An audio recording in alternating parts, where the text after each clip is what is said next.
ஆபதாம் அபஹர்த்தாரம் தாதாரம் சர்வசம்பதாம் லோகாபிராமம் ஸ்ரீராமம் பூயோ பூயோ நமாம்யஹம். நன்மையும் செல்வமும் நாளும் மல்குமே, திண்மையும் பாவமும் சிதைந்து தேயுமே, சென்மமும் மரணமும் இன்றித் தீருமே, இம்மையே இராமையென்ற இரண்டெழுத்தினால். இன்னோ திருவாடிப்பூரம் எமக்காகவன்னோ இங்காண்டாள் அவதரித்தாள். குன்னாத வாழ்வான வைகுந்த வான்போகன் தன்னை இகழ்ந்து ஆழ்வார் திருமகளாராய். வாழி எதிராசன் வாழி எதிராசன் வாழி எதிராசன் என வாழ்த்துவார். வாழியென வாழ்த்துவார் வாழியென வாழ்த்துவார், தாழ் இணையில் தாழ்த்துவார் விண்ணோர் தலை. ஸ்ரீமதே ரம்யஜாமாத்ரு முனீந்திராய மகாத்மனே ஸ்ரீரங்கவாசினே பூயாத் நித்யஸ்ரீஹி நித்யமங்களம். பற்பலமாரியர் நற்கலை நாடப் பரம பரங்குருவாய், நற்பொருள் ஆயிரமாயிரமாய் அருள் நலனுடை நாதனுமாய், நற்புகழ் வேதியர் நான்மறைவாணர்கள் நாடொரும் போற்றி நிற்ப, ஏற்பான் அண்ணங்கராரியன் மலரடி ஏத்துவன் ஏத்துவனே. கோவிந்தன் வாழுமூரான ஸ்ரீவில்லிபுத்தூரில் ஆண்டாள் நாச்சியார் அவதரித்தாள். திருப்பாவை 30 பாசுரங்களை, வேத வேதாந்த கருத்துக்களை நாம் அனைவரும் அறிய வேண்டுங்கிற பெரு விருப்பத்தோடே அருளிச் செய்தாள். பகவானை சென்று கிட்டுகைங்கிறது மிக மிக முக்கியமானது. ஆனால் முறையறிந்து செல்ல வேண்டும்ங்கிறதையும் நாம் நினைவிலே கொள்ள வேண்டும். முறை அறிகை அப்படின்னால் என்ன அப்படின்னால், அடியவர்களுடைய ஏற்றம் அறிந்து அவர்களை உடனழைத்து கொண்டு செல்லுகை, அவர்களை முன்னிட்டு கொண்டு செல்லுகை, அது மிக மிக முக்கியமானது. அப்படி போனால் தான் பகவான் அனுக்கிரகத்தையே செய்வார். அதனால தான் ஆண்டாள் நாச்சியார் தான் தனி ஒருவளாக சென்று பகவானை அடைய முற்படவில்லை. பலரையும் அழைத்து கொண்டு போக வேண்டும். இந்த கைங்கரியமாகிற செல்வம், தொண்டாகிற செல்வம், அது அனைவருக்கும் கிடைக்க வேண்டும்னு பாரித்தாள். ஆண்டாள் தன்னை ஒரு கோபிகையாக எண்ணிக்கொண்டு இந்த பாவை விரதத்தை அனுட்டிக்கிறாள். தன்னை சேர்ந்த தன் வயதையொத்த தன்னுடைய தோழிமார்களையும் அவள் கோபிகைகளாகவே எண்ணினாள். தான் இருக்கிற ஊரை கோகுலம் என்றே கருதினாள். வடபெருங்கோயிலுடையான் சந்நிதி, அதுதான் கண்ணனுடைய வீடுன்னு தீர்மானித்தாள். உள்ளே கிடக்கிற பகவான் அவர்தான் கண்ணன். அதனால் இந்த நோன்பை நாம் அனுட்டிக்க வேண்டியதுன்னு பலரையும் கூட்டிக் கொண்டு புறப்படுகிறாள்.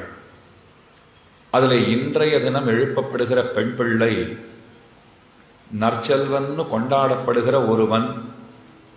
அவனுக்கு தங்கையாக பிறந்திருக்கிற பேறு பெற்றவள். நற்செல்வன் சிறந்த செல்வத்தை உடையவன். நன்மை தரும் செல்வம் யாதொன்று உண்டோ, அது எவனிடத்திலே விளங்குகிறதோ அவனே நற்செல்வன்.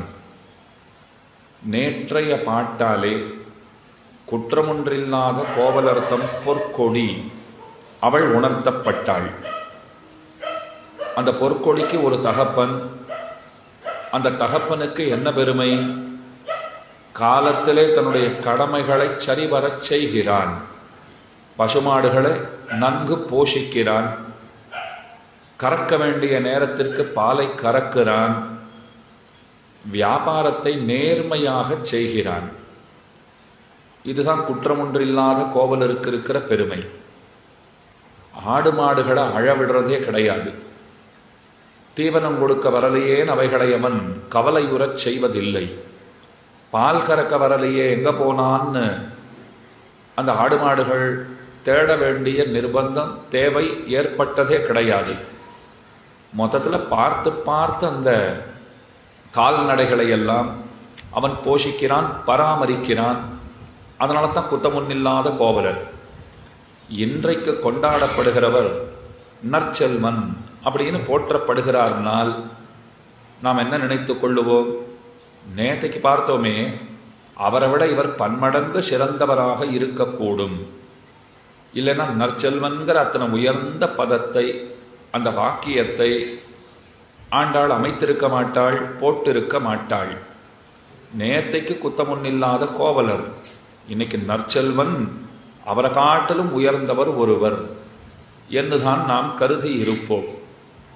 இந்த பாட்டாலே எழுப்பப்படுகின்றவள் அவ பெரிய தூக்கத்திலே இருக்கிறாள்.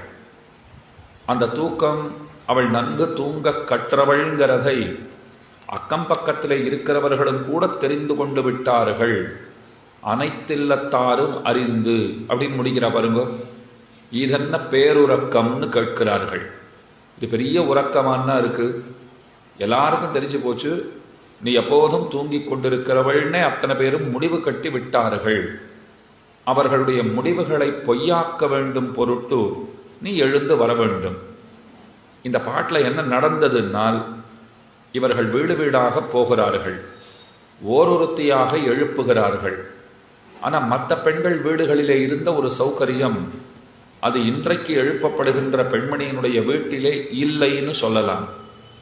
மற்ற பெண்கள் வீட்டில் அப்படி என்ன சௌகரியம்னால், அந்த பெண்ணினுடைய வீட்டு வாசல் வரைக்கும் போய், அது பிள்ளாயின் அழைக்கப்பட்டவளாகட்டும், பேய்ப்பெண்ணே நாயகப் பெண் பிள்ளாயின் அழைக்கப்பட்டவளாகட்டும், அதுக்கு மேலே கோதுகலமுடைய பாவாய், மாமான் மகளே, அருங்கலமே, குத்தமுன்னில்லாத கோவலர்த்தம் பொற்கொடியே, இப்படி பல பேரை எழுப்பியிருக்காளோ இல்லையோ.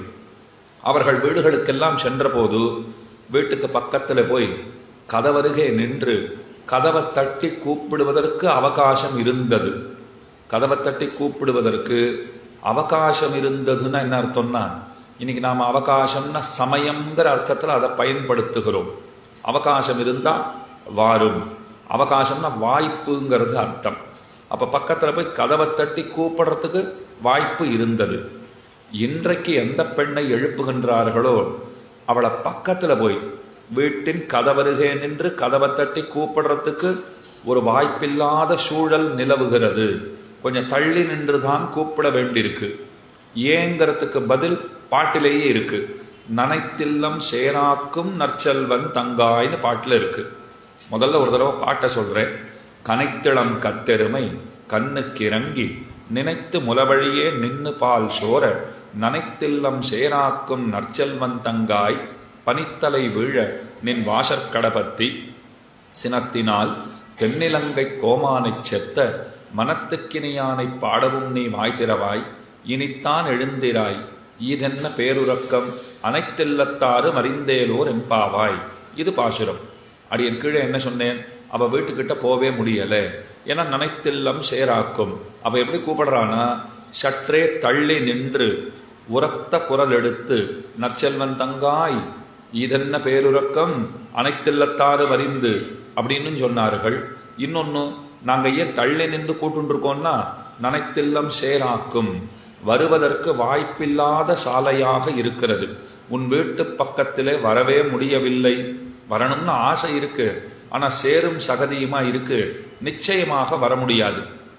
ஏன் சேரும் சகதியுமாச்சு? அதுவும் பாட்டிலேயே இருக்கு. கனைத்திளம் கத்தெருமை, அங்கே இருக்கக்கூடிய எருமை மாடுகள் பார்க்கறதுக்கு கன்றுக்குட்டிகளை போலத்தான் இருக்கின்றன. ஆனால் அப்பவே பால் கொடுக்கிற சாமர்த்தியம் பெற்றிருக்கிற எருமை மாடுகள், இது ஒரு அர்த்தம். இன்னொன்று, கன்றுகளோட கூடியிருக்கிற எருமை மாடுகள், அவைகள் கனைக்க தொடங்கின. என பாலை கறக்க வேண்டிய கோபாலர் இன்னமும் வந்த பாடில்லை. நேரம் ஆகி கொண்டிருக்கிறது. இவைகளுக்கு முளைக்கடுப்பு ஏற்பட்டு விட்டது. மடியில பால் கனம் இருக்கு, அதை சொரிஞ்சாச்சான் ஆச்சு, அதை யாராவது கறந்தாத்தான் ஆச்சுங்கிற அந்த நிர்பந்தத்திலே இருக்கிற எருமை மாடுகள். அடுத்தது, சரி நம்முடைய கன்று குட்டிகளுக்காவது கொடுத்துடுவோம் அப்படின்னு நினைத்தால் கன்றுகளை ரொம்ப தள்ளி தள்ளி கட்டி போட்டிருக்கான். இங்க எரும மாடுகளை கட்டி போடப்பட்டிருக்கு, அங்க கன்றுக்குட்டிகள் சற்று தள்ளி கட்டி போடப்பட்டிருக்கிறது. பக்கத்துல இருந்தா நம்முடைய கன்றுகளுக்காவது பாலை கொடுத்துட்டு நம்முடைய வலியை நாம தணித்து கொள்ளலாம். இப்ப அதற்கும் வாய்ப்பில்லை. என்ன பண்றதுன்னு தெரியல. வாசலையே எட்டி எட்டி பார்க்கின்றன எரும மாடுகள். சரி, வரானா நம்ம பார்த்துக்கிறவர் போஷகர் அந்த கோபாலர் இப்ப வருவாரா அப்ப வருவாரா, வரதா தெரியல. அங்கேயோ அம்மா அம்மான்னு கன்றுக்குட்டிகள் குரல் கொடுக்க தொடங்கி விட்டன. ஒன்று எங்களையாவது அவிழ்த்து விட்டிருக்க வேண்டும், இல்ல கன்றுக்குட்டிகளையாவது அவிழ்த்து விட்டிருக்க வேண்டும். இப்படி ரெண்டுமே இல்லாத பண்ணிட்டானே, அவனாவது வந்து கறந்திருக்கணும், அதுவும் இல்லை.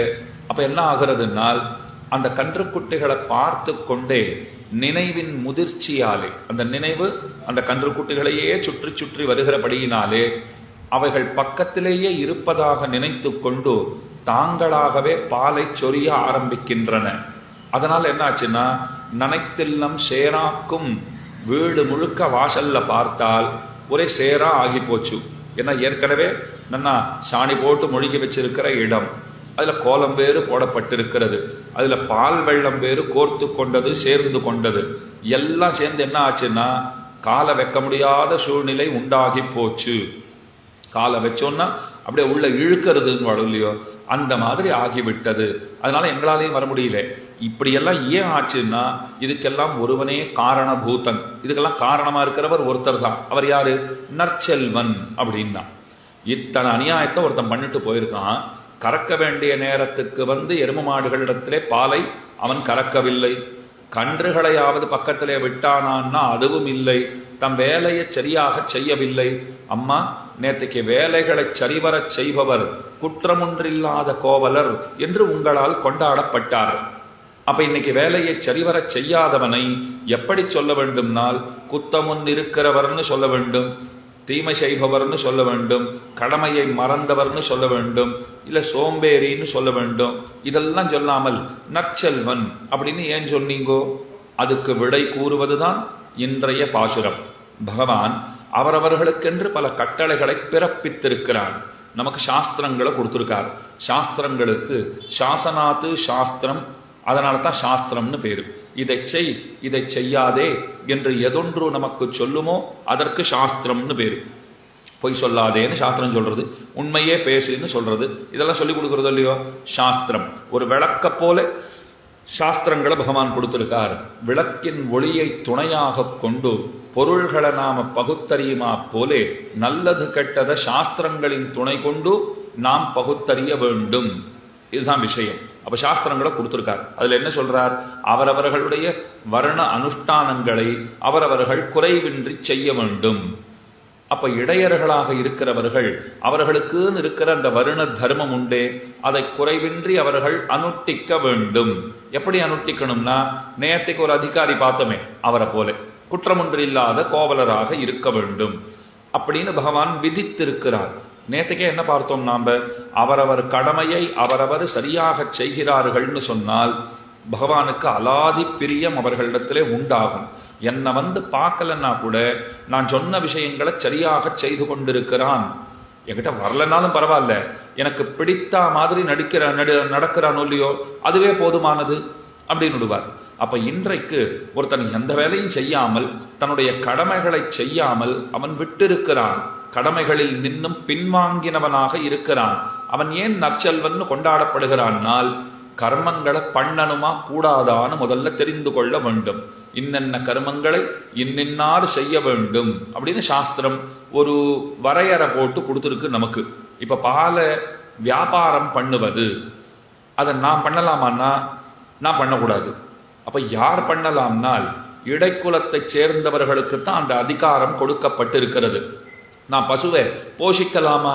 நன்னா போஷிக்கலாம். வீட்டில் பசுமாடு வச்சுக்கலாம், நன்னா பார்த்துக்கலாம்.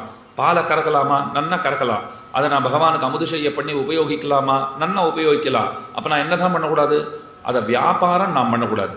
நான் பால் வியாபாரம் பண்ணினேன்னா தப்பு. இடையர் பால் வியாபாரம் பண்ணினார்னா அது தப்பு கிடையாது. அது அவருடைய வேலை. அவர் வேலையை அவர் செய்ய வேண்டும். அவரவர்கள் வேலையை அவரவர்கள் செய்ய வேண்டும். இதைத்தான் கர்மம் கர்மம்ங்கிறோம். இப்ப கர்மம்ங்கிற சொல்லுக்கு பல அர்த்தங்கள் உண்டு. கர்மம் செய்கைகள் அனுஷ்டானங்கள், அதைத்தான் கர்மம்னு சொல்லுவார்கள். இன்னொன்னு நல்வினை தீவினை, அதற்கும் கர்மம்னு பேர்.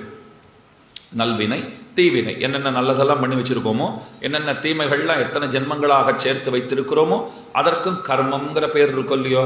அப்ப இப்ப முதல்ல சொன்ன கர்மம் நம்முடைய செய்கைகள், அனுஷ்டானம், கர்மானுஷ்டானம் அப்படின்னு சொல்லுவார்கள்.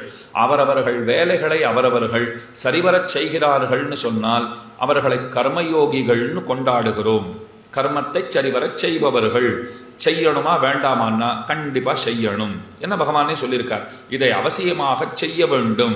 யாருக்கு சொல்லியிருக்கார் அப்படின்னால் ஒட்டு மொத்தமா மொத்த பேருக்குமாக அவர் சொல்லவில்லை, குறிப்பிட்ட அதிகாரிகளுக்குன்னு வச்சுக்கோங்க. இப்போ வீட்டில் 4 விருந்தாளிகள் வந்தா பக்கத்துல போனா ஏதாவது சாப்பிடலாமா, காஃபி சாப்பிடலாமா, காஃபி பருகுகிறீரா அப்படின்னு கேட்கப்பட்டது. அதுல சொன்னா ஆம் பருகுகிறோம். மொத்தம் 4 பேர் வந்திருக்கா. அம்மா 4 பேருக்கு காஃபி போடு அப்படின்னு இங்கேருந்து குரல் கொடுத்தேன். அப்ப சன்னமான குரல்ல ஒருத்தர் சொன்னார், அதுல 2 பேரா 3 பேரா அப்படின்னு அவளுக்குள்ள பேசிட்டு 2 பேருக்கு சர்க்கரை இல்லாமல் அப்படின்னு ஒரு வார்த்தை சொன்னார். நான் அதையும் சொல்லிட்டேன், 2 பேருக்கு சர்க்கரை இல்லாமல். அம்மா இப்ப 4 பேர் காஃபி போட போறா. உள்ளுக்குள்ள 2 பேருக்கு சர்க்கரை இல்லைங்கிற தகவல் சொல்லப்பட்டு விட்டது. இந்த 4 பேர்ல எந்த 2 பேர் சர்க்கரையோட காஃபி குடிக்க போறவா, சர்க்கரை இல்லாம காஃபி குடிக்க போறவாங்கிறதெல்லாம் அப்ப தெரியாது. கலந்து கொண்டு வந்து கொடுக்குறா. கொண்டு வந்து கொடுக்கப்பட்ட பிற்பாடு அப்ப சொல்லுவா, இதுல சர்க்கரை இருக்கு, இதுல சர்க்கரை இல்லை, இதை நீங்க எடுத்துக்கோங்க. யார் கேட்டது அப்படின்னு ஒரு வார்த்தை கேட்பா. இதெல்லாம் நடந்திருக்கும், எல்லா வீட்லையும் நடக்கிறதான்னு வச்சுக்கோங்க. ஏன்னா உள்ளேந்து வர அம்மா ஒரு கேள்வி கேட்பா, இதுல சர்க்கரை இல்லாத கேட்டது யாரு அப்படிங்கிறா. அப்போ ஒருத்தர் இப்படிங்கிறார், எனக்கும் அவருக்கும் தான் அப்படிங்கிறார். 4 பேர் உட்காந்துருப்பா. அங்க ஒருத்தர் உட்காந்துருப்பா, இங்க ஒருத்தர், பக்கத்துல ஒருத்தர், கடைசியில ஒருத்தர். அதுல 2வது 4வது அவ 2 பேர் சர்க்கரை இல்லாத என்பா. 1 3 சர்க்கரையோடன்னு கேட்பா. சில சமயத்துல மாறி போறதுக்கும் வாய்ப்பு இருக்கு. அப்ப அதிகாரியை பார்த்துட்டு அந்தந்த அதிகாரிக்கு தகுந்தவாறு ஒரு காஃபி கொடுக்கப்படுகிறதா, அந்தந்த அதிகாரிக்கு தகுந்தவாறு தேநீர் கொடுக்கப்படுகிறதா, அதை போலத்தான் பகவான் இட்டு இருக்கிற கட்டளைகளும் அதிகாரிக்கு அதிகாரி அது பேதப்படும், அது வேறுபடும். அதை முதல்ல புரிஞ்சுக்கணும். எல்லாரும் எல்லாவற்றையும் அவரவர்களுடைய கர்மங்களை கண்டிப்பாக செய்ய வேண்டும். இது முதலிலே சொல்லப்பட்டது. ஒருத்தன் நினைச்சு பார்த்தான், நான் பண்ற இந்த கர்மங்கள் அதனால எனக்கு மோட்சமா அப்படின்னால் கர்மங்களினாலே மோட்சம் அப்படின்னு கிடையாது. கர்மங்களை பண்ணலைன்னா இப்ப நேத்தைக்கு கர்மங்களை சரிவர செய்பவன் குத்தமுன்னில்லாத கோவலன். அப்ப அந்த மாதிரி ஒருத்தன் கர்மங்களை சரிவர செய்து கொண்டிருக்கிறான்னால் அவன் முக்தி அடைவதற்கு வாய்ப்பு இருக்கிறதான்னா அதெல்லாம் நிச்சயமா சொல்ல முடியாது. இப்ப இன்றைய பாட்டிலே வேலைகளை செய்யாமல் ஒருவன் இருக்கிறான், அப்ப எதுவும் செய்யாத இருந்துட்டா கிடைச்சிடுமான்னா அதையும் நிச்சயமாக சொல்ல முடியாது.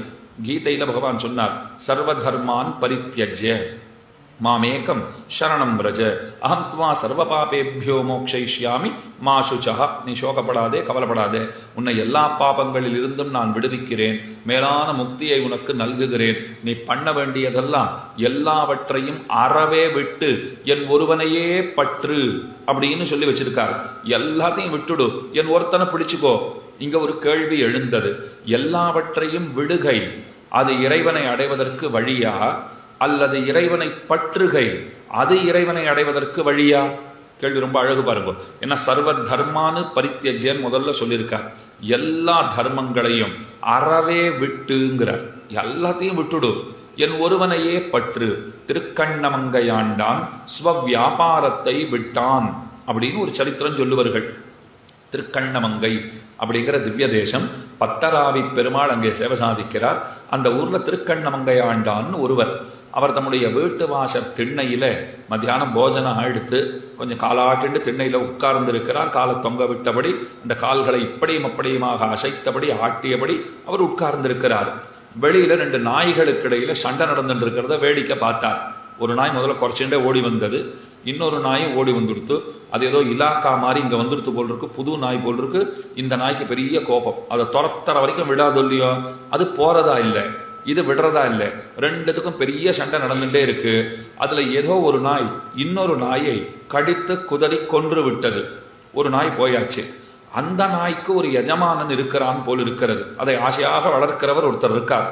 அவர் கையில தடி எடுத்துன்னு வந்துட்டார். இந்த கடித்த நாயை பார்த்துட்டு கடியுண்ட நாயினுடைய எஜமானர் அவர் கையில கோல் கொண்டு வந்து, என் நாயை நீ கொன்றுட்ட, உன்னை நான் என்ன செய்யறேன் பாருன்னு சொல்லிட்டு அதை போட்டு வாங்குன்னு வாங்க ஆரம்பித்தார். விளாசம் ஆரம்பித்தார். அப்படி அடிக்கும் போது ஒரு முறை நன்னா நடுமண்டையில பட்டுடுத்து அந்த நாயும் சுருண்டு கீழே விழுந்தது, அதன் பிராணனும் பொழுத்து. அதுக்கு ஒரு எஜமானர் இருந்திருக்காரு போல் இருக்கு. அவருக்கு இந்த விஷயம் தெரிஞ்சு அவர் கையில கும்பெடுத்துன்னு வந்துட்டார். இப்ப இவன் 2 பேருக்கு இடையில சண்டை. இதை இவர் பார்த்துட்டு இருக்கார். முதல்ல 2 நாய்களுக்கு இடையில சண்டை. ஒரு நாயை கடித்து குதறி கொன்றது. உடனே அதோட எஜமானர்னு வந்தார். கடிச்ச நாயை போட்டு அடிச்சார், அதுவும் போய் சேர்ந்துடுத்து. இதுக்கு ஒரு எஜமானர் இருக்காருன்னு அவர் இப்ப கும்பெடுத்துன்னு வந்திருக்கார். 2 பேரும் சண்டை போட்டுருக்கார். அவர் எப்படி பாக்குறார், அப்படி பாக்குறார், ஆயிட்டே இருக்கு. அப்போ ஒருத்தன் என் நாயா கொண்டு உன்னை என்ன பண்றேன் பாருன்னு ஓங்கி அடிச்சான் பாருங்க. இவர் மண்டையில பட்டது. அவர் அப்படியே சுருண்டு மயங்கினா போல கீழே விழுந்தார். குருதி வெள்ளமா பெருகி ஓடுறது. அடிச்சவருக்கு அப்பதான் பிரஜையே வருகிறது. ஐயோ, கோபத்தின் வசத்தாலே பெரிய தப்பு பண்ணிட்டோமே, எழுந்துடுறான்னு தட்டினா ஒன்றும் பிரஜையே இல்லை, சுய நினைவே இல்லை. பிராணன் போய் 10 நிமிஷம் ஆயிடுத்து. இவன் கையை பிசைகிறான். ஐயோ, பெரிய தப்பு பண்ணிட்டோம், இது ராஜாவுக்கு தெரிந்ததுன்னு சொன்னால் கடுங்காவல் தண்டனை எல்லாம் போடப்பட்டு சித்திரவதை பண்ணி கடைசியில நம்மை தூக்கு மேடைக்கு கொண்டு போய் தூக்கில் ஏற்றுவார்கள். சுலபமா கொண்டு போனா நிறுத்தினா அமுச்சு வச்சா அப்படிலாம் கிடையாது. ரொம்ப தொந்தரவெல்லாம் பண்ணிட்டு தான் நம்மளை நிச்சயமாக கொல்ல போகிறார்கள். அத்தனை சிரமங்களை அனுபவித்து சாவதை விட நாம் அனாயாசமா நாமளே போயிட்டா ரொம்ப நல்லது அப்படின்னு தன்னையே மாய்த்து கொண்டான், தன்னையே முடித்து கொண்டான். இதெல்லாம் திருக்கண்ணமங்கை ஆண்டான் பார்த்து தெரிஞ்சுட்டார். ஓஹோ, 2 நாய்களுக்காக 2 பேர் உசிரையே விட்டுருக்கான்னு சொன்னால் பெருமானுக்கு முன்பு நாமும் ஒரு நாயை போல அவனே கதின்னு வாழ்ந்து விட்டோமாகில் அவன் நம்மை ரட்சிக்க மாட்டானா? அதுவே போருமே, அவனிடத்துல நம்பிக்கையோடு இருந்துட்டா போருமேன்னு முடிவு பண்ணார். எல்லாவற்றையும் விட்டார். அப்படின்னா என்ன அர்த்தம்னா, எதுலாம் அவருக்கு இப்போ ஒரு பசையே இல்லை. அவர் பாட்டுக்கு இருந்துட்டு இருக்கார். அனுஷ்டானங்கள் எல்லாம் எதையும் அவர் பண்றதே கிடையாது. பசி அதுவும் தெரியாது. பிரசாதம் கொஞ்சம் கொடுக்குறாடா, கொஞ்சம் வாங்கி வாயில போட்டுப்பார். சாப்பிடலனாலும் அதை பத்தி கவலைப்பட மாட்டார். பகவானே, நீயே கதி, என்னுடைய நன்மைக்கென்று எந்த ஒன்றையும் நான் செய்வதாக இல்லை. இதுதான் அர்த்தம். இது ரொம்ப பெரிய நிலை.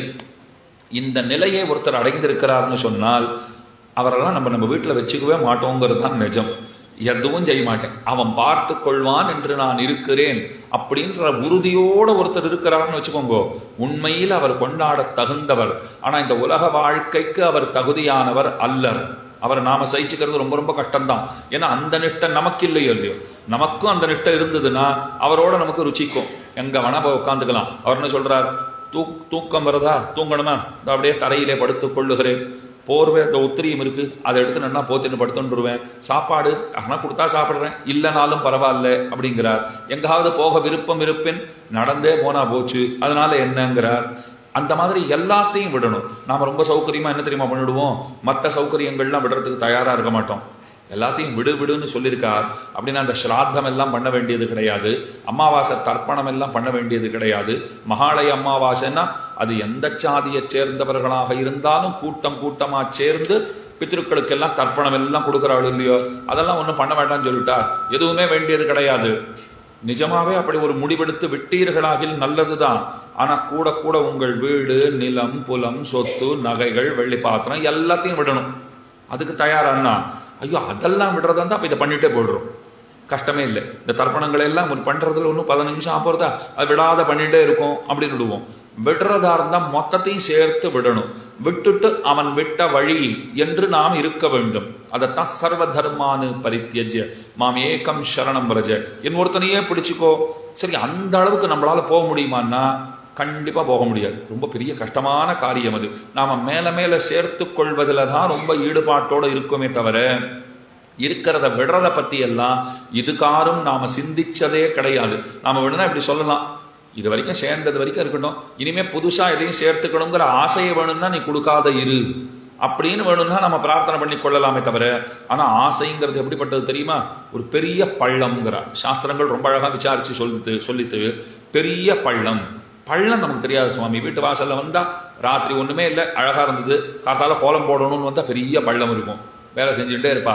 என் வீட்டில் பள்ளம் எல்லாம் போட்டுட்டு பக்கத்து வீட்டில் பள்ளம் தோண்டிட்டு இருக்கா. நான் கேட்டேன், நீங்கள்லாம் யாரு அப்படின்னா, நாங்கள்லாம் இந்த தொலைபேசி இணைப்பு அங்கிருந்து வருகிறோம், பள்ளம் தோண்டி இருக்கோம், கீழ் வழியா கேபிள் ஒயர்லாம் போகிறது, அதுக்கப்புறம் நாங்கள் மூடி விடுவோம். எத்தனை நாள் ஆகும் சுமாரா? நாளா? எத்தனை மாசம் ஆகும்னு கேளுங்கோ அப்படின்னார். சரி சொல்லுங்க, எத்தனை மாசம் ஆகும்? இன்னும் ஒரு 2-3 மாசத்துல. 2-3 மாசம்லாம் அவ்வளோலாம் ஆகாது, ஒரு 6 மாசம் ஆகும் அப்படின்னார் அவர். அவ்வளோலாம் ஆகாது, ஒரு 6 மாசம் ஆகும். சரி, அது ஆச்சு. 1 மாசம் எல்லாம் பள்ளம்லாம் மூடிய மேடும் பள்ளமுமா இருக்கு, அது மேலேயே கட்டப்பட்டு அந்த கோலத்தை பார்த்தாலே தெரிஞ்சிடும்.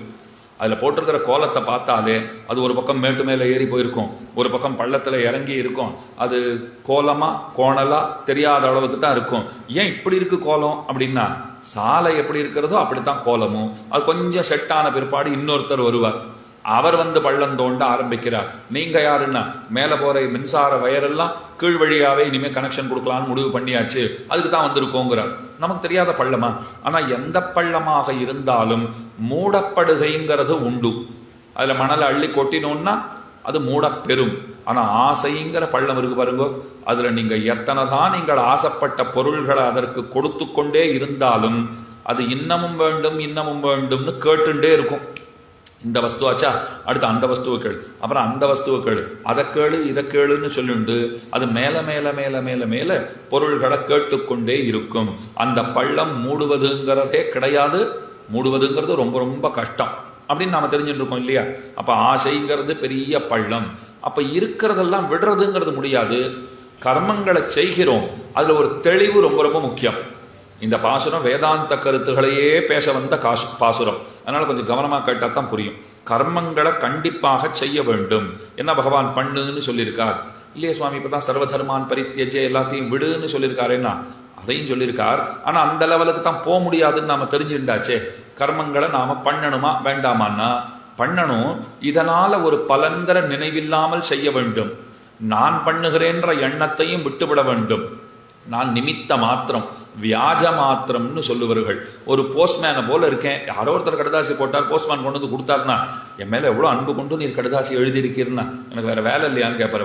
எவனோ எழுதினா கொண்டு வந்து கொடுத்துருக்கேன், அவ்வளவுதான் என் வேலை. அதை போல எவனோ செய்ய சொல்லியிருக்கான், நான் செஞ்சுட்டு இருக்கேன். நான் செய்யறேனா இல்ல ஒருவன் செய்விக்கிறான், அந்த தெளிவோட செய்கை. இன்ன பலனுக்காக செய்கைங்கிறது இல்லாமல் செய்கை. அதுக்கு மேலதான் முக்கியமான பாயிண்ட் இருக்கு. ஏன் பண்ணுகிறேன்னா, இதை பண்ணா அவனுக்கு பிடிச்சிருக்கு, பகவானுக்கு பிடிச்சிருக்கு, அவர் பண்ணுன்னு சொல்லியிருக்கார். பண்ணா அவருக்கு பிடித்திருக்கிறது, அவர் அதனால சந்தோஷப்பட்டு சிரிக்கிறார். அவருடைய சிரிப்பு தான் எனக்கு உத்தேசியம். இந்த ஒரு விஷயத்தை எப்போதும் நினைவிலே கொள்ளுங்கள்.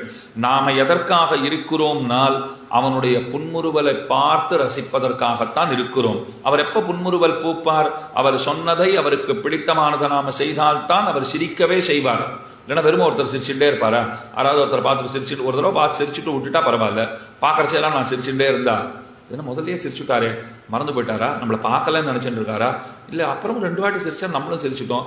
இப்போ இவர் 1.25 மணி நேரம் 1.5 மணி நேரம் சிரிச்சுட்டே இருந்தா, நாமளும் பதிலுக்கு சிரிச்சுட்டே இருந்தா, இப்போ பார்க்கறவா நம்ம 2 அவரையும் என்னையும் சேர்த்துத்தானே பைத்தியம்னு நினைப்பா. இப்போ அவர் பைத்தியமா இருந்துட்டு போட்டோம், அதுல பிரச்சனை கிடையாது. இப்ப நானும் சிரிச்சுட்டே இருந்தேன்னா யாராவது பார்த்தா அவரும் சிரிக்கிறார், அவளும் சிரிக்கிறா, அவரும் சிரிக்கிறார், அவளும் சிரிக்கிறா, இது 2மே பைத்தியம் போல் இருப்பான். சொல்றவரும் இப்படி வந்திருக்கா, கேட்கறவாடும் ஒருத்தர் அப்படி வந்திருக்கா அப்படின்னு நினைச்சுட்டு மாட்டாளா? அப்போ ஒரு தடவை சிரிச்சா போறாதான்னா போரும் தான். அதுக்கு மேல சிரிச்சுட்டே இருந்தா ஏதோ வியாதி இருக்கு அப்படிங்கிற போல புரிந்து கொள்கிறோம். இப்ப கர்மங்களை பண்ணுகிறோம்னு சொன்னால் பெருமானுடைய புன்முறுவலே நமக்கு உத்தேசியம். அவர் எப்ப சிரிப்பார்? அவனுக்கு பிடித்த மாதிரி நடந்தால், அவனுக்கு பிடித்தவைகளை நீங்கள் செய்தால். அதனால எம்பெருமானுடைய அந்த முகோல்லாசம், முக விகாசம்னு சொல்லுவார்கள், அது மலர வேண்டும். இதெல்லாம் பண்ணா பெருமாள் என்ன நினைப்பாரான் தெரியுமா? நான் சொன்ன கர்மங்களை விடாமல் செய்கிறான், பரவாயில்ல, சொன்னபடி நடக்கிறான் அப்படின்னு சிரிக்கிறார். அப்ப நான் என்ன நினைச்சுன்னு இந்த கர்மங்களை பண்ணுவேன்னால், இந்த கர்மங்களையும் ஒரு தொண்டாகவே இறைவனுக்கு செய்கிறேன். இதை நான் அவனுக்கே அர்ப்பணிக்கிறேன். இதை அவன் சொல்லியிருக்கான், நான் பண்றேன், ஒரு தொண்டாக எண்ணிக்கொண்டு பண்ணுகிறேன் என்று. யாவற்றையும் இறை தொண்டாக எண்ணிக்கொண்டு செய்கை, அதுதான் ரொம்ப ரொம்ப முக்கியம். கைங்கரியம் பண்றேன், நான் கர்மங்களை பண்ணி ஏதோ பலன்களை அடைவதற்காக இவற்றை செய்யவில்லை. அந்த பலன்களில் எனக்கு ஆசை இல்லை. அது என்னென்ன பலன்கள்னு கூட தெரிஞ்சுக்கிறதுக்கு நான் தயாராக இல்லை. எனக்கு அதை பத்திலாம் விசாரமே கிடையாது. நான் ஏன் பண்றேன்? அவர் பண்ணுன்னு சொல்லிட்டார், பண்ணா சிரிக்கிறார். அவன் சிரிப்பு தான் எனக்கு உத்தேசம். என்னுடைய வாழ்க்கையின் நோக்கமே அவனை சிரிக்க வைப்பதுதான். அதற்காக பண்ணுகிறேன் அப்படின்னு கர்மங்களை செய்ய வேண்டும். இது இப்போ புரிஞ்சு போச்சு. இப்ப கர்மங்களை சில காரணங்களால பண்ண முடியலன்னா, இப்ப நற்செல்வனுக்கு திரும்ப போவோம். அந்த வீட்டு வாசல் எப்படி இருக்கு? சேரும் சகதியுமா இருக்குன்னு பார்த்தாச்சு, அதனால கிட்ட போக முடியல. இந்த பெண்கள்லாம் என்ன தெரியுமா சொல்லிட்டா, மார்கழி மாசமா இருக்கு, தலைக்கு மேலே ஒரே பனி வெள்ளமா இருக்கு, கீழெல்லாம் பால் வெள்ளமா இருக்கு, மனசெல்லாம் பகவான் நிறைந்திருக்கிறபடினாலே மால் வெள்ளமா இருக்கு. தலைக்கு மேலே பனிவெள்ளம், கால்களுக்கு கீழே பால் வெள்ளம், மனசெல்லாம் மால் வெள்ளம். 3 விதமான வெள்ளங்களிலே நாங்கள் அகப்பட்டு சிக்கி கொண்டிருக்கிறோம். உன் வீட்டு வாசல்ல வந்து நின்றுட்டு இருக்கோம். இதுக்கெல்லாம் காரணம் யார் தெரியுமா அப்படின்னு இப்படி நல்லா கவனிச்சுக்கோங்க. இதுக்கெல்லாம் காரணம் யார் தெரியுமா? அந்த நற்செல்வன் தான் அப்படின்னு கையை கூப்பிடறா. இப்போ இதுக்கெல்லாம் காரணம் யார் தெரியுமான்னு இந்த விரலை காட்டி காட்டி ஆட்டி பேசுறத பார்த்தா ஏதோ மிரட்ட போறா போல் இருக்கு, யாரையோ திட்ட போறா போல் இருக்குன்னா இதுக்கெல்லாம் காரணம் அந்த நற்செல்வன். நற்செல்வன் கொண்டாடிட்டீங்களே, உங்களை இத்தனை படாத பாடுபடுத்தியிருக்கான். அந்த வீட்டு வாசல்ல போய் கதவை தட்டி கூட அந்த பெண்ணை கூப்பிட முடியாதபடி பண்ணியிருக்காருனால் கைங்கரியம் பண்றதுனால கர்மங்களை விட்டவர் அவர். கர்மங்களை நாம பண்ணணும், விட்டுட்டா தேவலேன்னு முதல்ல ஒரு பாயிண்ட் சொன்னேன், ஞாபகம் வச்சுக்கோங்க. எல்லாத்தையும் சேர்த்து விட்டா அதையும் விடலாம். எதிலும் கவலை இல்லாம நாம பாட்டுக்க வீட்டை விடணும், வாசலை விடணும், உத்தார் உறவினர்கள் விடணும், அத்தனை பேரையும் விடணும்னா அதெல்லாம் உபன்யாசத்துல கேட்கறதுக்கு நல்லா இருக்குமே தவிர நம்ம வீட்டு பிள்ளையே நான் சாமியாராட்டம் வாழறாருன்னா என்னமோ என்ன சொன்னாலும் புரிஞ்சுக்க மாட்டேங்கிறது பைத்தியமா இருக்குன்னு சொல்லிட்டு போடுவோமா மாட்டோமா? ஆனா இதை ஞானிகள் கதைன்னு வந்துருத்துனா அப்படியே கையெல்லாம் கூப்பிட்டு பெரிய ஞானி அவர் அப்படி வாழ்ந்திருக்கார் அப்படின்னா உங்க பிள்ளை அதை போலத்தானே இருக்காருன்னா ஐயோ அதெல்லாம் பார்க்கறதுக்கு கேட்கறதுக்கு ரொம்ப நன்னா தான் இருக்கும். இப்போ மகாகவி பாரதியார் எவ்வளோ பேர் ரொம்ப விசேஷமாக கொண்டாடுறோம் இல்லையோ, பெரிய அறிஞர், அதெல்லாம் ஒன்றும் சந்தேகமே கிடையாது. ஆனால் அந்த எண்ண அலவரிசைன்னு ஒன்று உண்டு. நமக்கு எப்போ ஒருத்தரை பிடிக்கும்னு சொன்னால் அந்த எண்ண அலவரிசைகள் ஒத்துப்போக வேண்டும். அது ரொம்ப ரொம்ப முக்கியம். கணவன் மனைவியாகவே இருந்தாலும் இந்த விட்டு கொடுக்கறதுக்கும் அந்த எண்ண அலவரிசைங்கிறது ஒத்து போக வேண்டும். அப்பதான் விட்டு கொடுக்க முடியும். இல்லை பார்த்துக்கலாம், அவளா நானா பார்த்துக்கிறேன்னு இருந்துட்டா அது நிச்சயமாக அறுபட்டுத்தான் போகும். அப்ப எண்ண அலவரிசைகள் ஒத்துப்போகாத ஒரு சமுதாயத்திலே அல்லது ஒரு ஊரிலே ஒரு கூட்டத்திலே நம் வீட்டிலே அப்படின்னு நாம் இருக்கோம்னு வச்சுக்கோங்களேன், அது நரக்கத்தை விட கொடுமையானது. அதனால எண்ண அலவரிசை ஒத்துப்போதல் ரொம்ப முக்கியம். பாரதியார் பாருங்க பெரிய அறிவாளி, அவர் குறையெல்லாம் சொல்றேன்னு நினைச்சுக்காதீங்கோ. ஆனா அப்படிப்பட்ட ஒருத்தரோட எப்போதும் சதா சர்வ காலமும் நம்மால நேரத்தை கழிக்க முடியுமான்னு கேட்டால் எனக்கு கஷ்டம். உங்களை பத்தி தெரியாது, படித்த வரையில் அறிந்த வரையில் நான் சொல்லுகிறேன். அப்ப கூட வாழ்க்கப்பட்ட அந்த பெண்மணியை பத்தி கொஞ்சம் நினைச்சு பாருங்க. இன்னைக்கெல்லாம் சொல்லலாம் ரொம்ப பெரியவர்னு அவரை கொண்டாடி விடலாம். ஆனா அந்த அம்மாவை போய் கேட்டாதான் நீங்க யதார்த்தத்தை சொல்லுங்கன்னா கொஞ்சம் பணம் காசு வந்தது, வீட்டுல ஒன்றும் அரிசி கிடையாது, பருப்பு கிடையாது, உப்பு கிடையாது, புளி கிடையாது, ஒன்றும் கிடையாது. ஒரு கணவருக்கு கொஞ்சம் பணம் வந்திருக்கு, மனைவி என்ன எதிர்பார்ப்பா? இன்னைக்கெல்லாம் அரிசி பருப்பு புளி எல்லாம் வாங்கிட்டு வருவார். போதா குறைக்கு பகவான் குழந்தைகளை வேற சந்தானங்களை வேற கொடுத்துருக்கான், அதுகளும் பட்டினி கிடக்கிறது. இன்னைக்கு வந்தாங்கன்னா அரிசிச்சோறு சாப்பிடலாம்னா மூட்டை மூட்டையா கொண்டு வரார். சரி அரிசி மூட்டை வந்தாச்சு, பருப்பு வந்தாச்சுன்னு பிரிச்சு பார்த்தா இந்த புஸ்தகங்கள்லாம் கிடைக்கிறதே ரொம்ப கஷ்டம், இதெல்லாம் வாங்கிட்டு வந்தேங்கிறார். இந்த மாதிரி இருந்தா ஏதாவது செய்ய முடியுமா? அப்ப அவளுக்கு தான் அந்த கட்டம்ங்கிறதே தெரியும். இது ஒரு உதாரணத்துக்கு சொன்னேன். அதுக்காக பாரதியாரை நாம குறைத்து மதிப்பிட்டோம்னெல்லாம் கிடையாது. அதை போல அவரை போல கனவு கண்ட ஒரு யுக புருஷர், அவரை போல வாழ்க்கையை ரசிக்க தெரிந்த ஒருவர், இப்படியும் சில விஷயங்களை பார்க்கலாம்னு நமக்கு கற்றுக் கொடுத்த பெருந்தகை அவர், அதெல்லாம் சந்தேகம் கிடையாது. ஆனா அவர் வாழ்ந்தார், இப்படி இருந்தார், இப்படி எழுதியிருக்கார், அதெல்லாம் படிச்சு பார்க்கத்தான் நல்லா இருக்குமே தவிர அப்படிப்பட்ட ஒருத்தர் நமக்கு தகப்பனாராகவோ நமக்கு பிள்ளையாகவோ நமக்கு கூட பிறந்த சகோதரராகவோ இருக்காருன்னு சொன்னால் நான் என்ன தெரியுமா சொல்லுவேன்? ஒன்றும் புரிஞ்சுக்க மாட்டேங்கிறான், எப்போ பார்த்தாலும் பாட்டு பாட்டுன்னு எழுதிட்டு இருக்கான், என்ன பிரயோஜனம்னு சொல்லுவேனா மாட்டேனா? என் வாயாலேயே சொல்லுவேன். அந்த பாட்டு அன்னைக்கு அந்த அளவுக்கு தான் மதிக்கப்பட்டது.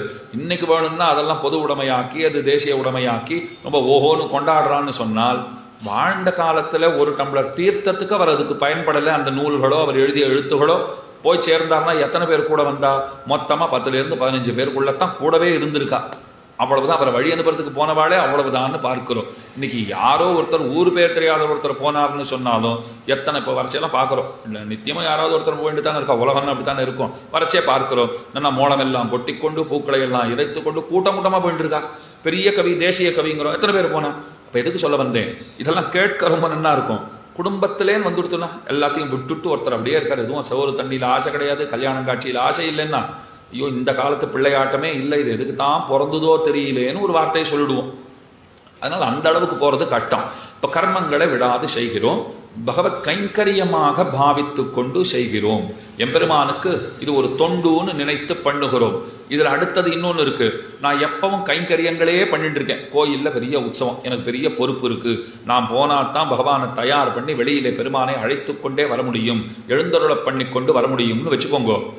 பெரிய உற்சவம் கார்த்தால 6 மணிக்கு புறப்பாடு போட்டிருக்கா, இல்லை 5 மணிக்கு புறப்பாடு போட்டிருக்கான்னா பட்டர் சுவாமிகளா இருப்பார். அவ எத்தனை மணிக்கு கோயிலுக்கு போகணும்னு நினைச்சிட்டு இருக்கீங்கோ?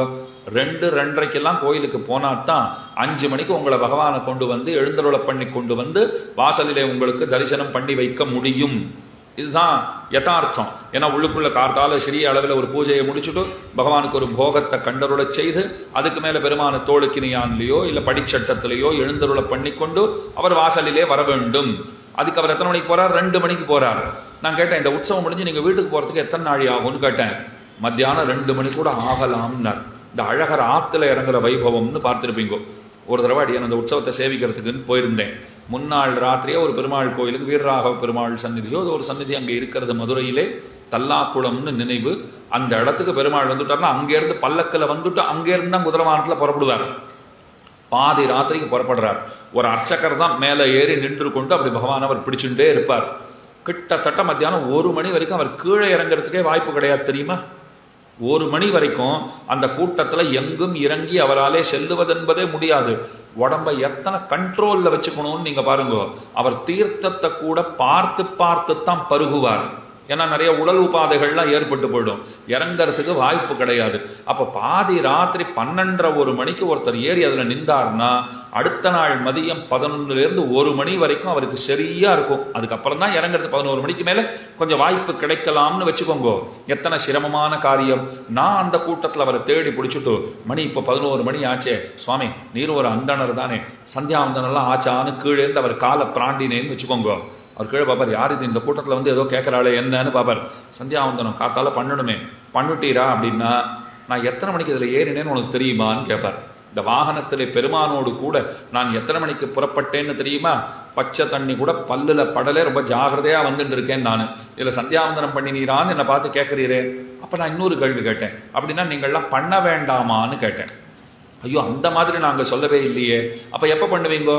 பெருமான் ஒரு மண்டபத்தில் இறங்கிவிட்டார், என் முறை முடிஞ்சு இன்னொரு அர்ச்சகர் வந்துட்டார்னா நான் கொஞ்சம் ஃப்ரெஷ்ஷப் ஆகிறதுக்குன்னு போவேன் இல்லையோ, அப்போ நான் பண்ணிடுவேன் சுவாமி, நீர் ஒன்றும் கவலைப்படாதீங்க, நான் விட போறதில்லை, நான் பண்ணத்தான் போறேன் அப்படின்னார் அவர். காலதாமதமா பண்ணா அது சரியா வருமானா? அவர் இறங்கி பொறுமையா இன்னும் ஒரு 10 நிமிஷம் இன்னொருத்தர் வரேன் இருக்கார், அப்புறம் உங்களோட பேசுறேன்னுட்டு வந்தார்.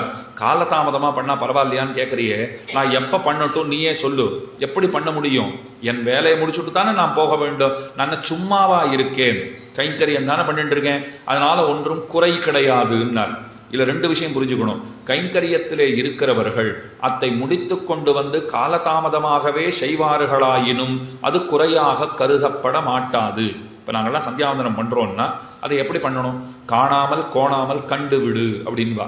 கார்த்தால சூரியோதயத்திற்கு முன்பு அர்க்கியம் விடப்பட்டிருக்க வேண்டும். இந்த கைகளில் 3 முறை தீர்த்தத்தை எடுத்துக்கொண்டு காயத்ரி மந்திரத்தை சொல்லி அப்படி ஆகாசத்தை நோக்கி கிழக்கு திக்கை நோக்கி கால வேளையில் அப்படி எரிய வேண்டும்.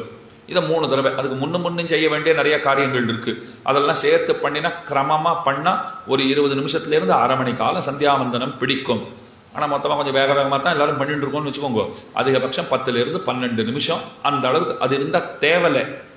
சுவாமி 3 - 4 நிமிஷம் தான் சுவாமின்னா அது ரொம்ப ரொம்ப குறைவுன்னு அர்த்தம். அவ்வளோ குறைவாக பண்ணக்கூடாது. ஒரு 10 - 12 நிமிஷமாவது ஆச்சுன்னா பரவாயில்ல. உங்களுக்கு ஏன் அப்படி சொல்கிறேன்னா நான் அப்படி தான் பண்ணிட்டு இருக்கேன், அதனாலன்னு வச்சுக்கோங்க.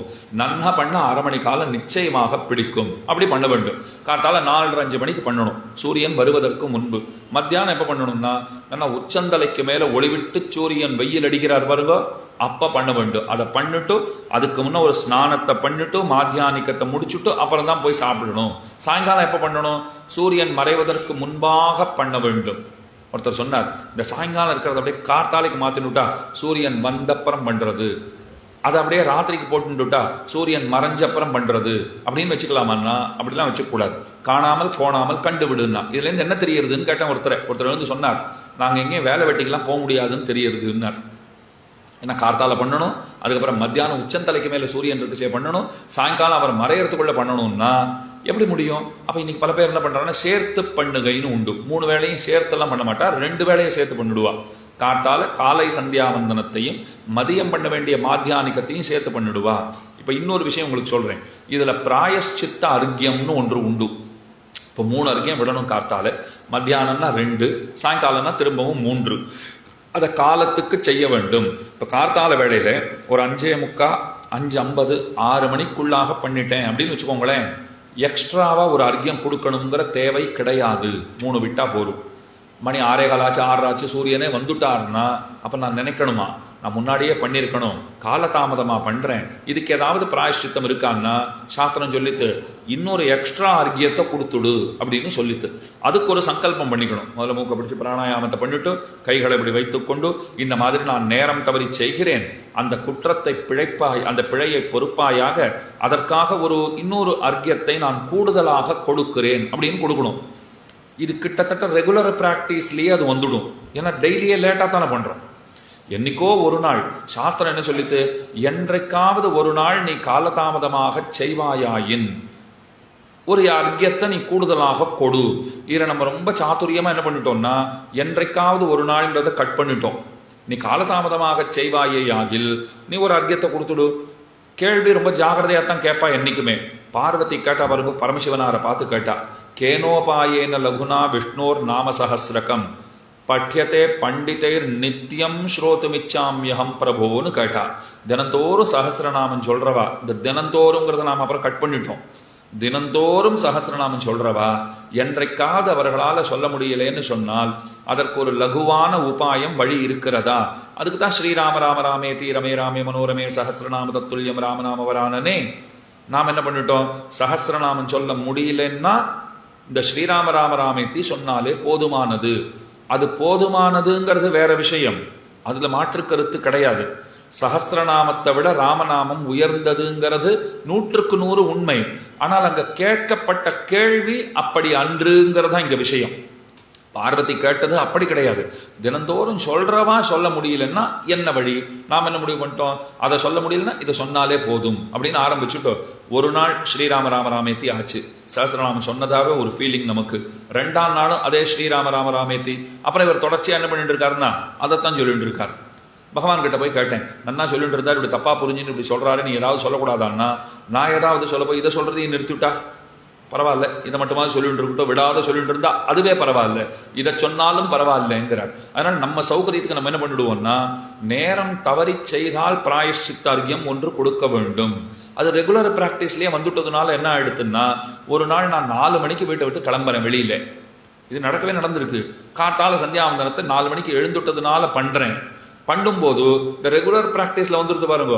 இப்படி பண்ணிட்டு ஸ்ரீ பகவதாஜ்ஞயா பகவத் கைங்கரிய ரூபம் பிராத்த சந்தியாவந்தன காலாதீத பிராயஷ்சித்தார்த்த துரிய அர்ய பிரதானம் கரிஷ்யே. நேரம் தவறி செய்கிறபடினாலே இன்னொரு அர்க்கியத்தை கொடுக்குறேன். எத்தனை மணிக்கு பண்ணிட்டு இருக்கேன்? நான் 4 மணிக்கு பண்ணிட்டு இருக்கேன். ஆனா நான் என்ன சொல்றேன், நேரம் தவறி செய்கிறேன். சூரியன் தள்ள அடிச்சுப்பான் பாவம், எங்க கண்ணில் தெரிய மாட்டார் 4 மணிக்கு. இருந்தாலும் நினைச்சோம், ஐயோ நீ சரியாத்தானே பண்ணிட்டு இருக்க, இன்னைக்கு ஏன் நீ அதை சொல்ற? அது கொடுத்துட்டே இருக்குச்சேதான் ஞாபகம் வரும்.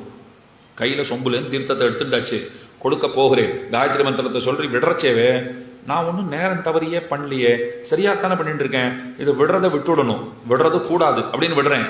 மந்திரத்தை சொல்லியாச்சு, விடுறதை விடணும்னு நினைச்சவன் விட வேண்டியதை விட்டுட்டேன். இப்போ அப்படித்தான் ஆயிருக்கு. இப்போ விடுறது கூடாது விட்டுணும்னு கையை விலக்கினா என்ன ஆகும்? கையில் எடுத்துட்டு இருக்கிற ஜலம் விடப்பட்டதாக ஆகும். அப்ப அர்க்கியத்தை கொடுத்துட்டேன்னு தானே அர்த்தம்.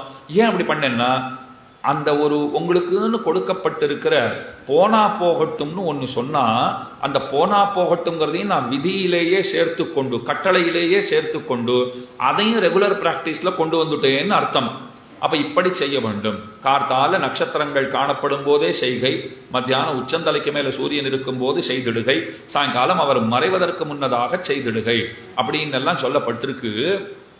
ஆனால் ஒரு காலதாமதம் ஆச்சு, நேரமாச்சு அப்படின்னா கைங்கரியத்தினாலே அது தடைப்படுகிறதுன்னு சொன்னா, கைங்கரியத்தினால நடக்கல அப்படின்னால் அப்புறம் செய்தால் பரவாயில்லை, அதையும் சொல்லிட்டேன். அவர் வீட்டுக்கு போயிட்டு அப்புறம் சொன்னா பரவாயில்ல.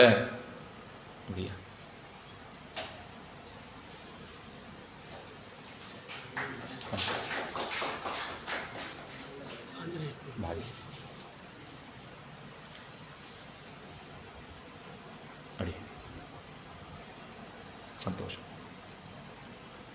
அவர் வீட்டுக்கு போயிட்டு அப்புறம் செய்தார்னா பரவாயில்லை அப்படின்னு ஒரு கருத்து. இன்னொன்னும், வீட்டுக்கு எப்போ போனார்? நேற்றுக்கு வந்தார், இன்னைக்கு போய் மத்தியானத்துக்கு மேலே சாயங்காலம் ஒரு 4 மணிக்கு தான் அப்படியே ஆஞ்சு ஓஞ்சு அவருக்கு கண்கள்லாம் அப்படியே வெளிரி போயிருக்கு, ஒன்றுமே தெரியல, அப்படியே பூப்படைஞ்சா போல அப்படியே ஆன்னு வரார். எங்கேயாவது விழுந்தா போரும்னு இருக்கு அவருக்கு. ஒன்றும் பண்ண முடியாது. சாப்பாடு, தீர்த்தம், காஃபி ஒன்றுமே வேண்டான்னு விட்டார். எங்க படுத்துக்க, உள்ள போய் படுத்துக்கணும், அதெல்லாம் முடியலன்னு சாயறார் பாருங்க அவர். அப்ப நாம் போயிட்டு சந்தியாவந்தனம் காத்தாலே கேட்டவன் மண்டை பண்ணுவேன் சுவாமி பண்ணுவேன் சுவாமின்னு சொன்னீரேன்னா பலம் மட்டும் இருந்ததுன்னா பலார்னு ஒரு அப்பிடுவார் அவர். ஆனா அதுக்கும் முடியாதவராத்தான் அவர் இப்ப கீழே விழுந்திருக்கார். அப்படியே விழுந்திருக்கார். நானா கணக்கு போட்டுட்டே இருக்கேன், ஐயோ விட்டுட்டாரே, சந்தியாவந்தனம் பண்ணாதவன் எந்த விதமான கர்மங்களுக்கும் தகுதியற்றவன். சாஸ்திரம் ரொம்ப அழகா சொல்றது, சந்தியாவந்தனத்தை அவசியமாக செய்ய வேண்டும். விழுந்திருக்காரே அப்படின்னால் பகவான் அப்பதான் சொன்னார், நீ உன் வேலையை மட்டும் பார்க்க கூடாதா, அவர் பண்றாரா பண்ணலையா உனக்கு என்ன விசாரம் அப்படின்னு கேட்டார். இல்ல சாஸ்திரத்தை எல்லாரும் பரிபாலனம் பண்ண வேண்டாமா அப்படின்னு அதுக்கு ஒரு சமாதானம் சொன்னார் பெருமாள். எவ்வவர்கள் கைங்கரியத்தின் காரணமாக கர்மங்களை செய்ய முடியாமல் தவிக்கின்றார்களோ அவர்கள் செய்ய வேண்டிய அந்த கர்மங்களை செய்வதற்காகவே நான் பல கோடி ரிஷிகளை நியமித்திருக்கிறேன்கிறார் பெருமாள். அந்த ரிஷிகள்லாம் இங்கே உட்கார்ந்துருக்கலாம். அவளுக்கு கொடுக்கப்பட்ட வேலை என்னன்னா, இவன் இன்னைக்கு இங்க கைங்கரியம் பண்ணிட்டே இருக்கிறதுனால நேரம் கிடைக்காம அதனால கர்மங்களை செய்ய முடியாமல் இருக்கிறானா, அதுக்கு நாங்க என்ன பண்றதுன்னா ரிஷிகள் அவனுக்கு பதிலாக பதிலியா இருந்து நீங்க பண்ணிடுங்கோ. கிரிக்கெட் பார்க்குறவாளுக்கு தெரிஞ்சிருக்கும். ஒருத்தர் ஃபீல்டிங் பண்ணிட்டே இருந்தார், ஒரு பந்தை தடுக்க போனார், அப்படியே விழுந்தார், கையில சுளுக்கு ஏற்பட்டு போச்சு, அவர் உள்ள போயிட்டார். அவருக்கு பதிலாக ஒரு மாற்று வீரரை நீங்கள் நிறுத்தி கொள்ளலாம். இதுதான் கிரிக்கெட் சட்டம். மாற்று வீரர் வந்துட்டார், அடுத்த பந்து போடப்பட்டது, ஆட்டம் ஆடுறது துடுப்பாட்டக்காரர் அந்த பந்தை தூக்கி அடிச்சார், இந்த மாற்று வீரர் பந்தை தேடிட்டு அப்படியே ஓடுறார், அவர் பிடிச்சுட்டார். துடுப்பாட்டக்காரர் இப்படி கேட்க முடியாது, அவர் எப்படி பிடிக்கலாம், அவர் போட்டியிலேயே கிடையாது. அவர் திடீர்னு வந்து நின்றுருக்காருன்னா, ஐயா உங்களுக்கு சட்டம் தெரியாதா, போன பந்தில் ஒருத்தர் பந்தை தடுக்க போய் விழுந்து சிராய்ச்சிண்டு கையில் அடிப்பட்டு சுடுக்கெடுத்து உள்ள போனாரே, அவருக்கு பதிலாக இவரை நிற்க வைத்திருக்கிறோம், இவர் பிடித்தாலும் நீர் அவுட்டு தான். அதை சப்ஸ்டிடியூட்னு சொல்லுவா, அது ஒரு பிராக்கெட்ல SUB அப்படின்னு போட்டுடுவா. நீங்க புரிஞ்சுக்கணும், இவர் 11 பேர்கள் இருக்காளே, இந்த ஆட்டக்காரர்கள் அவர் ஒருத்தர் கிடையாது, பதிலியாக வந்தவர். ஆனா அவர் பிடிச்சாலும் அவுட்டு தான். அப்படித்தான் கைங்கரியத்தில் ஈடுபட்டிருந்ததன் காரணமாக ஒருவர் கர்மங்களை செய்யலேன்னால் அவருக்கு பதிலாக இந்த ரிஷிகள் பண்ணுகிறார்கள்னா இவர்கள் பண்ணினதே அவர் பண்ணினதாக பொருள்படும். இது ஒரு வழி வச்சிருக்காரு பகவான். இதெல்லாம் புரிஞ்சுக்கணும். இப்ப இதெல்லாம் ஏன் சொல்லிட்டு இருக்கேன்னா, இந்த நற்செல்வன்கிறவன் எதனாலே நற்செல்வன் கொண்டாடப்பட்டான் தெரியுமா? கர்மங்களை பண்ணாத்தினால நற்செல்வன் அன்று, ஏன் பண்ணலேங்கிறத கொண்டு நற்செல்வன் சொல்லப்படுகிறார். திரும்பவும் நினைப்பூட்டுகிறேன், எல்லாவற்றையும் விட்டுட்டு என்ன 10ன்னு பெருமாள் சொன்னார். கேள்வி என்ன வந்தது? எல்லாவற்றையும் விடுகை அவனை அடைய வழியா அல்லது அவனை பற்றுகை அவனை அடைய வழியா? இதுக்கு பதில் என்ன தெரியுமா சொன்னா, எல்லாவற்றையும் விடுகையும் வழி அன்று, அவனை பற்றுகையும் வழி அன்று, விடுவித்து பற்றுகிறவனே பற்றுவிப்பவனே, இப்படி சொல்ல வேண்டும். விடுவித்து பற்றுவிப்பவனே வழியாகிறான். குழப்பமா இருக்கும்னு நினைக்கிறேன். விடுவித்து பற்றுவிப்பவன், நாம எதையும் நம்ம முயற்சியினால விடவும் முடியாது, நாம எதையும் நம்ம முயற்சியினால பிடிச்சுக்கவும் முடியாது. பகவான் என்ன சொன்னார்? எல்லாத்தையும் விடு, என்ன பிடிச்சுக்கோன்னார். நான் என்ன சொன்னேன்? விடணும்னாலும் என்னால முடியல, பிடிச்சுக்கணும்னா விடுறதுக்கே முடியாதவனா இருக்கேன்னா உனக்கு பிடிச்சுக்கிறதுக்கு என்னால் முடிய போறதா? இப்போ தானா வந்து ஒட்டின்றதை விட முடியல, நான் உன்னை பிடிச்சுக்கணும்னா அதுக்கும் சக்தி இல்லாதவனா இருக்கேன். அப்ப நான் என்ன பண்ணட்டும்னார் பெருமாள். இப்போ என்கிட்ட ஒருத்தர் கேட்டார், காஞ்சிபுரத்துல எங்கோ நிறைய அடுக்குமாடி குடியிருப்பு புதுசா கட்டின்னு இருந்தா, அதுல பல பேர் வீடெல்லாம் வாங்க போறான்னு செவியிலே விழுந்தது. நாம ஒன்றும் அதை பத்தி யோசனை பண்ணல, நமக்கு ஒரு வீடு கொடுத்துருக்காரு பெருமாள், ஒன்றும் குறையில்லை, அது போரும் தான் இருந்தேன். ஆசைப்பட்டாலும் வாங்குற ஸ்திதியில நாம இல்லை. ஆனா ஒருத்தர் என்கிட்ட வந்து கேட்டார், நீ அந்த வீடு வாங்க போறதா நான் கேள்விப்பட்டேனேன்னார். அதெல்லாம் ஒண்ணுமே கிடையாது சுவாமி, அவர் கட்ட போறேன்னு சொன்னார், நன்னா கட்டுங்கன்னு சொன்னேன். அவர் வீடு அவர் கட்டிக்கிறார், நன்னா கட்டுங்க, வாங்கிக்கிறவாள்லாம் எல்லாம் வந்துட்டாளான்னு கேட்டேன். கிட்டத்தட்ட எல்லாமே புக்கா எடுத்துன்னு அவர் சொன்னார். நான் வெறுமைதான் கேட்டேன், நான் வாங்குறதால நான் யோசனை கூட பண்ணல. இல்ல உன் பேரும் அடிபட்டது, நீ வாங்குறேன்னு நான் கேள்விப்பட்டேன்னார். நான் ஒரே வார்த்தை சொன்னேன், வாங்கிக்கிறதுக்கு தயாரா இருக்கேன். எப்ப தெரியுமா? ரெஜிஸ்ட்ரேஷன் செலவையும் அவர் பார்த்துட்டாருன்னா. வீடு மட்டுமே கிடையாது, வீடு 30-35 லட்சமோ 40 லட்சமோ ஏதோ சொல்றாருன்னு வச்சுக்கோங்க, அது கொடுக்க முடியாதுங்கிறது இங்க ஆச்சரியம் கிடையாது. இப்ப ரெஜிஸ்ட்ரேஷன் செலவுன்னா அது ஒரு 5-6 லட்சம் ஆகுங்கிற பாருங்க, அதையும் அவர் ஏத்துட்டாருன்னா, வீட்டையும் கொடுத்து ரெஜிஸ்ட்ரேஷன் செலவையும் அவர் பார்த்துட்டாருன்னா 2-3 வீடா கூட வாங்கிக்கிறதுக்கு தயாரா இருக்க, ஒன்றும் கஷ்டமே கிடையாது. நான் என்ன சொல்றது, எல்லாரும் அதைத்தான் சொல்லுவா. அதை போலத்தான் இப்ப நம்ம பகவானை பார்த்து என்ன சொல்லிட்டோம், எதையும் விடுறதுக்கும் என்னால முடியாது, எதையும் பற்றுவதற்கும் நான் திராணியற்றவனாக இருக்கிறேன். அப்ப எது வழி? விடுகை வழியா பற்றுகை வழியானா, ஒருவன் எல்லாவற்றையும் விடுவித்து தன்னை பற்றுவிக்கிறானோ அவன் தான் அப்படி பிடிச்சி தன் திருவடிகள்ல வச்சுக்கணும்னு அர்த்தம்.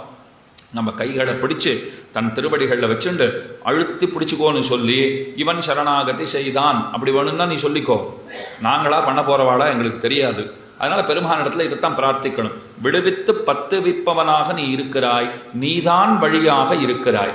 இந்த பெண் பிள்ளை இன்றைக்கு எழுப்பப்படுகின்றவளுடைய தமையனார் அவர் எப்படிப்பட்டவர்னால் கண்ணனுக்கு நெருக்கமான தோழர்.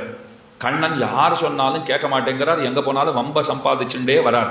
ஆனா இந்த பிள்ளை கூட இருக்காருன்னு சொன்னால், இந்த நற்செல்வன் இவர் கூட இருக்காருனால் எல்லாருக்கும் ஒரு ஆறுதலாம். அவன் கண்ணனை பார்த்துட்டே இருப்பான், எப்பவும் கைகளை இப்படி கட்டின்னு நிக்கிறா போலவே தெரியும். நம்ம பிரதம மந்திரி வராருன்னு வச்சுக்கோங்களேன், அவர் கூட ஒரு 2-3 பேர் நல்லா கோட்டு சூட்டெல்லாம் போட்டுருப்பா, கருப்பு கண்ணாடி போட்டுருப்பா. அந்த 3-4 பேரை தொடர்ச்சியா பார்த்தோம்னா அப்படி அவ இருக்கிற அழகையும் அவ கம்பீரத்தையும் பார்த்தோம்னா ராமலக்ஷ்மண பரத சத்ருக்னர்களே இந்த மாதிரி மாடர்ன் ட்ரெஸ்ல வந்தா போல் இருக்கு அப்படிங்கிறா போல இருப்பா. அது நம்ம ஒரு சூட்கேஸ் மாதிரி கையில வச்சுட்டு இருப்பா. ரொம்ப நாளா தெரியாது, இப்பவும் தெரியாது அது என்ன இருக்குன்னுட்டு. ஆனா அவ மனம் போனபடிக்கு நிறைய சொல்றா, அது உள்ள இது வச்சிருப்பா அது வச்சிருப்பா, யாராலையும் ஒன்றும் செய்ய முடியாது, எந்த தலைவரையும் நெருங்க முடியாது, இதெல்லாம் நிறைய சொல்றா. அந்த 4 பேர் வேலை நீங்க பார்த்தீங்களானால் இப்படி பார்த்துட்டே இருப்பா, சுத்தி கித்தி பார்வை இங்கேயும் அங்கேயுமா தான் இருந்துட்டே இருக்குமே தவிர எந்த பக்கத்தில இருந்தும் எந்த ஆபத்தும் நம்முடைய தலைவரை எந்த விதத்திலும் தொந்தரவு செய்து விடக்கூடாதுன்னு பார்த்துட்டு இருக்காள் இல்லையோ. அதை போல இந்த பிள்ளை நற்செல்வன் பார்த்துட்டே இருப்பான். இப்படி கையை கட்டி நின்றுட்டான்னா கண்ணன் அவன் தோள் மேலத்தான் கை போட்டு நடப்பறான். அந்த பெருமை அவனுக்கு தான் ஏற்பட்டிருக்கு. அதை யாருக்கும் அவன் கொடுப்பதாகவும் இல்லை. இது என்னுடைய பெருமை, இது என்னுடைய வேலை, இதை நான் தான் செய்வேன். இப்ப நீங்கள்லாம் வேற ஏதாவது செய்யணும்னா 1000 கைங்கரியம் இருக்கு, எதையாவது பண்ணிக்கோங்க. இப்போ ஒரு மாமி இங்க வந்து நித்தியம் கோலம் போடுறான்னு வச்சுக்கோங்களேன், கோலம் போட்டுட்டே இருக்கா. அந்த மாமி ஒரு நாள் கோலமாவெல்லாம் எடுத்துன்னு வச்சு இன்னொருத்தர் போட்டிருந்தா கோலத்தை பார்த்துட்டு சந்தோஷப்படுவான்னு மட்டும் நினைக்காதீங்கோ. கேப்ப இன்னைக்கு யார் போட்டது? நான் தான் நித்தியம் வந்து போட்டுட்டே இருக்கணும் இல்லையோ, அதுக்கு தான் 10 நிமிஷம் முன்னாடி வேற வந்திருக்கேன் நான். இன்னைக்கு யார் போட்டது? இல்லை அந்த மாமி ஆசைப்பட்டானா 15 நாளாக போட்டுருக்கேனா இல்லையா, 12ஆம் நாள் திடீர்னு என்ன ஆசை வந்துருத்து. எவ்வளவோ கைங்கரியம் இருக்கு, சேரெல்லாம் எடுத்து போடலாம், மைக்கெல்லாம் செட் பண்ணி வைக்கலாம், எல்லாம் செய்யலாமே. இது நாம பண்ற கைங்கரியத்தை தான் பண்றதா? சில பேர் அதை பொறுத்துக்கவே மாட்டா. தங்கள் கைங்கரியம் அதை தாங்கள் தான் செய்யணும். லக்ஷ்மணன் அப்படித்தான் 14 ஆண்டுகள் காட்டுக்கு போனான். ஊருக்கு வந்தான். காட்டுக்கு வந்த உடனே, காட்டுலேருந்து நாட்டுக்கு வந்த உடனே எல்லாம் சந்தோஷமா இருப்பாடு இல்லையோ. லக்ஷ்மணன் மட்டும் கவலையோடையே இருந்தான். உனக்கு என்னப்பா கவலைன்னு ஒருத்தன் கேட்டான். அவன் சொன்னான், இந்த கைகேயி தாயார் அனுப்புறது தான் அனுப்பினா காட்டுக்கு. 14 வருஷம் இப்படி ரொம்ப குறைவா சொல்லிட்டாளே. ஒரு 80 வருஷம் 90 வருஷம் பார்த்துமா, ஒரு 80 வருஷம் 90 வருஷம்னு சொல்லி இருந்தால் அது எத்தனை நன்னா இருந்திருக்கும். ஏன் அப்படின்னால் 90 வருஷம் காட்டுல இருந்திருந்தா நன்னா கைங்கரியம் பண்ணலாம். இப்ப இங்க வந்த உடனே என்ன ஆச்சுன்னா இங்க போட்டி ரொம்ப அதிகமா இருக்கு. ஆமாமா இந்த கைங்கரியத்தை நான் பண்றேன், அதை மட்டும் நீ பார்த்துட்டா போரும். காத்தால இன்னைக்கு என்ன ஆச்சு தெரியுமா? லக்ஷ்மணன் சொல்றான், அண்ணா தம்பிகள்ல ஒருத்தர் பரதனோ சத்ருகனோ யாரோ தெரியாது, இல்லை இன்னும் நிறைய பேர் இருப்பாடு இல்லையோ. இங்கதான் ராமனுக்கு கைங்கரியம் பண்ண நிறைய பேர் இருக்காளே. அவ வந்து என்கிட்ட ஒரு டவலை கையில கொடுத்துட்டு, உனக்கு ஒரே ஒரு பணி தான், அவர் குளிச்சுட்டு வந்தா டவலை கொடு அப்படின்னுட்டு போயிட்டா. அப்ப மீதியெல்லாம் அதெல்லாம் நாங்க பாத்துக்கிறோம்னுட்டா. இது எனக்கு பிடிக்கவே இல்லை. நான் மட்டும் நன்னா வயிறார சாப்பிட்டு கொண்டிருந்தேன். இப்ப என்னாச்சு? ஒரு கவளம் கையில கொடுத்துட்டு இவ்வளவுதான் உனக்குன்னு சொல்றா போல இருக்கு. பெரும் பசியனுக்கு ஒரு கவளச்சோறு போருமாது? போறவே போராது. அப்படி நான் இருக்கிறேன் அப்படின்னு அவன் கவலைப்பட்டுக்கிறான். அப்ப கைங்கரியம் பண்றவா அதுல ஒரு பாதகம், அதுல ஒரு தடை ஏதேனும் வருகிறதுன்னு சொன்னால் அதை அவர்கள் இசையகில்லார். அதனாலதான் அந்த தோள் கொடுக்கிறவன் நான் தான் தோள் கொடுப்பேன் போய் அப்படி நின்றுட்டே இருப்பான். கண்ணன் அவன் தோள் மேலே கை போட்டு கொண்டு ஒரு கால் மேலே இப்படி வைத்துக் கொண்டு இந்த புல்லாங்குழல் ஊதுகின்ற நிலையிலே நிற்கிறா போல அவன் தோள்ல கை வச்சுட்டு எல்லாரோடையும் பேசிட்டு இருந்தான்னா அவனுக்கு அத்தனை பெருமையா இருக்குமா. அப்படி பக்கத்துல அப்படி நிற்கும், இப்படி அப்படியே அசைய மாட்டான். அதனால கூட கண்ணனுக்கு எந்த தொந்தரவும் ஏற்பட்டுடக்கூடாது. மற்ற பசங்கள்லாம் பேசியிருந்தாலாம், அதனால் இவன் தான் தோள் கொடுக்கணுமா? இவங்கிட்ட தான் தோள் இருக்கா? நம்ம பக்கத்துல போனாலே என்னமோ அவன் பயப்படுறான், இங்க என்ன காரியம், அங்க போங்கன்னு அனுப்புறான், நாமளும் தோள் கொடுப்போம். அதுக்கு என்ன செய்யறது? ஒருத்தன் சொன்னான், காத்தால 4 மணிக்கெல்லாம் இவன் கண்ணன் வீட்டுக்கு போயிடுறான்டா. அதுக்கும் முன்னாடி நாம போயிட்டோம்னா நாங்க முதலே வந்தாச்சு, இன்னைக்கு ஷிஃப்ட் எங்களுக்கு மாறியாச்சு, முறை மாறி போச்சு, நீ வீட்டுக்கு போன்னு அனுப்பிச்சுடலாம். இது எப்படி அவனுக்கு தெரிஞ்சு போச்சு? 2 மணிக்கு 2 குழந்தைகள் அங்க போனா பாருங்க, வரவேற்பவனாகவே அந்த நற்செல்வன் தான் இருந்தான். கண்ணன் வீட்டில் அவன் கூப்பிடுறான், வாங்க வாங்கோங்கிறான். எப்படா 2 மணிக்கு வந்துட்டேன், நீ 4 மணிக்கு தானே வருவேன்னு சொன்னா. 4 மணிக்கு தான் வருவேன், நீங்க 2 மணிக்கு வரீங்கோன்னு செய்தி வந்தது, உளவுத்துறை அறிவிப்பு தெரிய வந்தது. அப்ப எப்ப வந்த நீ? நான் ராத்திரியே வந்து இங்க படுத்துட்டேன் அப்படிங்கிறான். விடுறதா இல்லை. அப்ப கவனிச்சு பாருங்கோ, கண்ணனுக்கு கைங்கரியம் பண்றதுக்காக பாதிராத்திரியே போய் கண்ணன் வீட்டிலே போய் ஒருவன் படுத்துக் கொள்ளுகிறான்னு சொன்னால், கண்ணனோடு சுற்றுவதையே தன் வேலையாக கொண்டிருக்கிறான் என்னால் அவன் எங்கிருந்து கனைத்திளங்கத்தெருமைகளை பார்த்து அவைகளிடமிருந்து பாலை கறந்து இதெல்லாம் எங்கிருந்து செய்வது? வாய்ப்பே கிடையாது இல்லையோ. அதனால செய்யாமல் விட்டுவிட்டான். அப்போது அவன் உயர்ந்தவனாக சொல்லப்படுகிறான். எதனாலே உயர்ந்தவன்? கிருஷ்ண கைங்கரியத்துக்காகவே தன்னுடைய காரியங்களை செய்யாது ஒழிந்தவன். தன் காரியங்களை ஏன் செய்யலைன்னா ஒரு பெரிய நோக்கம் இருக்கு அதுக்கு பின்னாடி. கிருஷ்ண கைங்கரியம், அதனாலே நற்செல்வன்னு சொல்லப்படுகிறான். இப்போ கீழே இந்த அழகர் விஷயம் ஒன்று சொன்னேனே, பாதி ராத்திரி புறப்படுறார், அடுத்த நாள் மத்தியானம் தான் வரார். அது வரைக்கும் கூட இருக்கிறவாளுக்கெல்லாம் அன்னம் தண்ணி கிடையாது. கைங்கரியத்துலாம் அதிலே தான் பொழுது போயிட்டே இருக்கும். அனுஷ்டானம் பண்ணுறதுக்கெல்லாம் நேரம் இல்லை. இது ரொம்ப அழகாக வர்ணிக்கிற ஒரு கதையை சொல்கிறார். யசோதை ஒரு நாள் காத்தால எழுந்தா, பிம்மால எழுந்தாச்சு. இப்போ குளிச்சுட்டு வந்தா. அடுப்பு மூட்டலாம், முதல்ல பாலை காய்ச்சுவோம்னுட்டு அடுப்பு மேலே பாலை வச்சுட்டு லைட்டரை கையில் எடுத்தா ஆன் பண்ணுறதுக்கு யாரோ ஒருத்தி அம்மா யசோதேன்னு கூப்பிட்டுருக்கா. வெளியில் வந்த உடனே அப்போவே படுக்கை அறையில் பார்த்துட்டு இருக்கா. கண்ணனை அப்போவே காணோம். என்னடா அது, நம்ம எழுந்துக்கும் போது குழந்தை பக்கத்தில் இருந்தா மாதிரி தானே இருந்தது, இல்லை அப்போவே இல்லையா அப்படின்லாம் நினச்சிட்டு கூப்பிட்டவகிட்ட போயிட்டு என்னன்னு கேட்டா.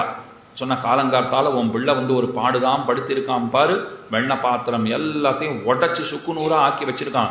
அன்னைக்கே சொல்லணும்னு நினைச்சேன், இது 10 நாளா நடந்துட்டு இருக்கு எங்க வீட்டுல. நானும் போனா போட்டுன்னு பார்த்துட்டு இருக்கேன். நீ கண்டிக்கிறாயா, இல்ல நாங்களே ஏதாவது செய்யட்டுமா? சொல்லி வை உன் பிள்ளையிடம்னா.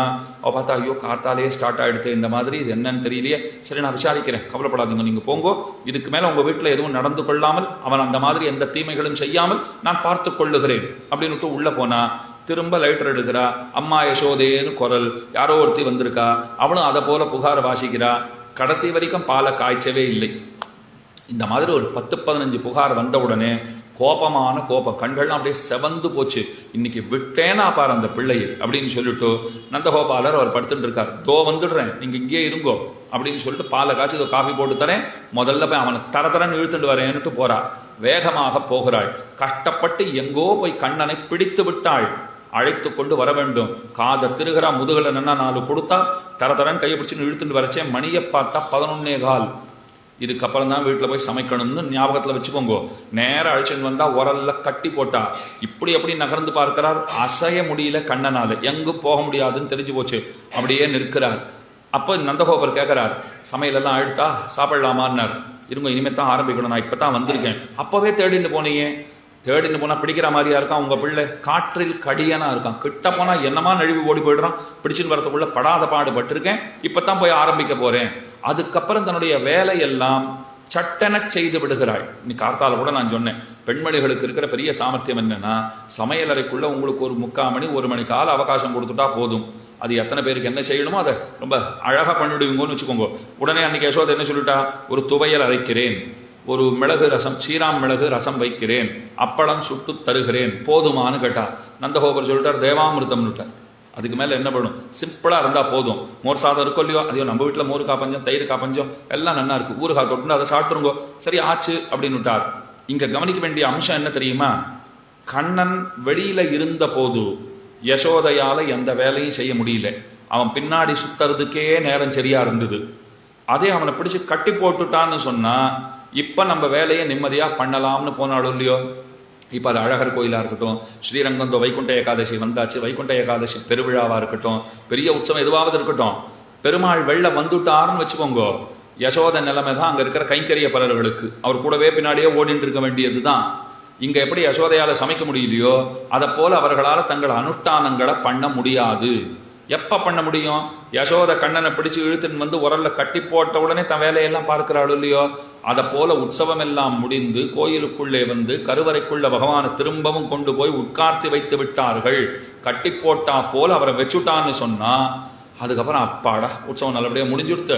அவன் பின்னாடி சுத்திட்டே இருந்ததுனால நம்மளால வேற எந்த வேலையும் பார்க்க முடியல. இப்ப நம்ம வேலையை நாம பார்க்கலாம், அனுஷ்டானங்களை செய்யலாம் அப்படின்னு போவதற்கு வாய்ப்பு இருக்கிறது. இதுக்கு பல உதாரணங்களை காட்டுறார்.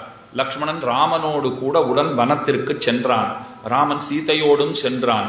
சாதாரணமா திருமணமானவர்கள் காலையும் மாலையும் அக்னியை உபாசிக்க வேண்டும்.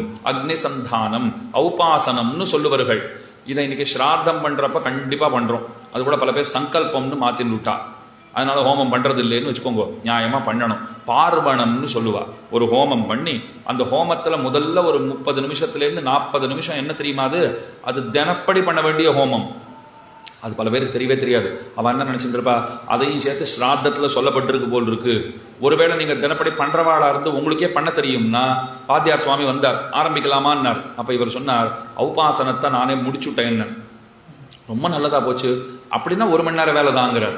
அதுக்கு மேல ஸ்ராத்தத்துக்கு 1 மணி நேரம் வேலை தான். கிட்டத்தட்ட 3/4 மணி கால வேலையா எது இருக்குன்னா, நம்ம தினந்தோறும் பண்ண வேண்டியது, 2 வேளை பண்ண வேண்டியது. அது 3/4 மணி நேரம் வேலையானா நிச்சயமா அவ்வளவு கிடையாது. நம்ம என்னைக்கோ ஒரு நாள் பண்றதுனால 3/4 மணி வேலையா இருக்குது. அவர் சொல்றாரு இல்லையா, இந்த அரிசி கையில கொடுத்துட்டு இது அங்கவே ஒன்னொன்னுக்கு ஒரு மந்திரம் சொல்லுவார். அந்த உபாசன கால்னு வச்சிருப்போம், ஹோமம் பண்றதுக்குன்னு சின்னதா வச்சிருப்போம் இல்லையா, ஹோம குண்டம் மாதிரி. அதுல இந்த ஓரத்துல இப்படி வையும், இந்த ஓரத்துல கொஞ்சம் அரிசி வையும், இந்த ஓரத்துல அக்ஷதை வையும், இங்க வையும், இங்க வையும் அப்படின்னு சொல்லிட்டே இருப்பார். அதுக்கப்புறம் இந்த புல்ல 2 அதுல போடும், இந்த 2 புல்ல அதுல காய்ச்சிட்டு வெளியில போடும், இந்த புல்ல ஜலத்துல தோச்சி இந்த பக்கம் போடும். அது சம்ஸ்கிருதத்துல சொல்லி தமிழ்ல வேற சொல்லணும். மந்திரமே அப்படித்தான் இருக்கும். புல்லுன்னா அது தர்ப புல் இருக்கும், அதை எடுத்து தண்ணியில தோச்சி இந்த பக்கம் போட வேண்டியது, போக வர அரைச்சிக்க வேண்டியது, இந்த மாதிரி நிறைய வரும். இந்த பக்கத்துல இருந்து அந்த பக்கம் ஜலத்தை இப்படி கொண்டு போக வேண்டியது, அந்த பக்கத்துல இருந்து இந்த பக்கம் புரோக்ஷிக்க வேண்டியது. இது ரெகுலரா பண்றவாட இருந்து அவளுக்கே தெரியும். நீ என்ன சொல்றது, ஒரு நிமிஷம் இரு, நானே பாத்துக்கிறேன் அப்படின்னு கடகடன்னு பண்ணிவிடுவா. என்னைக்கோ ஒரு நாள் பண்ணா அவர் தான் சொல்லி தரணும். அவர் ஒன்று சொல்லுவார், நாம ஒன்று பண்ணிட்டு இருப்போம்னு வச்சுக்கோங்க. அது தினப்படி பண்ண வேண்டியது. ராமனும் சீத்தையும், ராமன் அதை பத்னியோடு சேர்ந்து பண்ண வேண்டும். ஒரு கட்டத்தில் வாத்தியார் சுவாமி என்ன சொல்லுவார், உங்க ஆத்துல மாமியை கூப்பிடுங்கோ அப்படின்னுவார். நாம முதலே சொல்லி வச்சிருப்போம், இன்னைக்கு மட்டும் கொஞ்சம் கம்பீரமா கூப்பிடுவேன், நீ எதுவும் தப்பா நினைச்சுக்க கூடாது, என்ன இப்படி கூப்பிடுறேன் அப்படின்னு அவர் எதிர கேட்டுறாத. இன்னைக்கு ஒரு நாள் அவர் வந்திருக்காரு, எனக்கும் கொஞ்சம் பெருமையா இருக்கும் இல்லையோன்ட்டு, எண்டே வா அப்படின்னு நினைச்சுக்கோமே. உடனே அப்படியே பயபக்தியோட வந்து நின்றுட்டான்னா, இந்தா அப்படின்னு சொல்லி அவர் கொஞ்சம் நம்ம கையில அக்ஷதையை கொடுப்பார். அதை அப்படி கையில கொடுத்துட்டோம்னா, அதை வெள்ளை அரிசி கையில கொடுத்துட்டாருன்னா அதை அந்த அம்மா கையில கொடுத்துடணும். அந்த அம்மா கையில கொடுங்க, முதல்ல கையை புரோக்ஷிங்கோ அப்படின்வார்.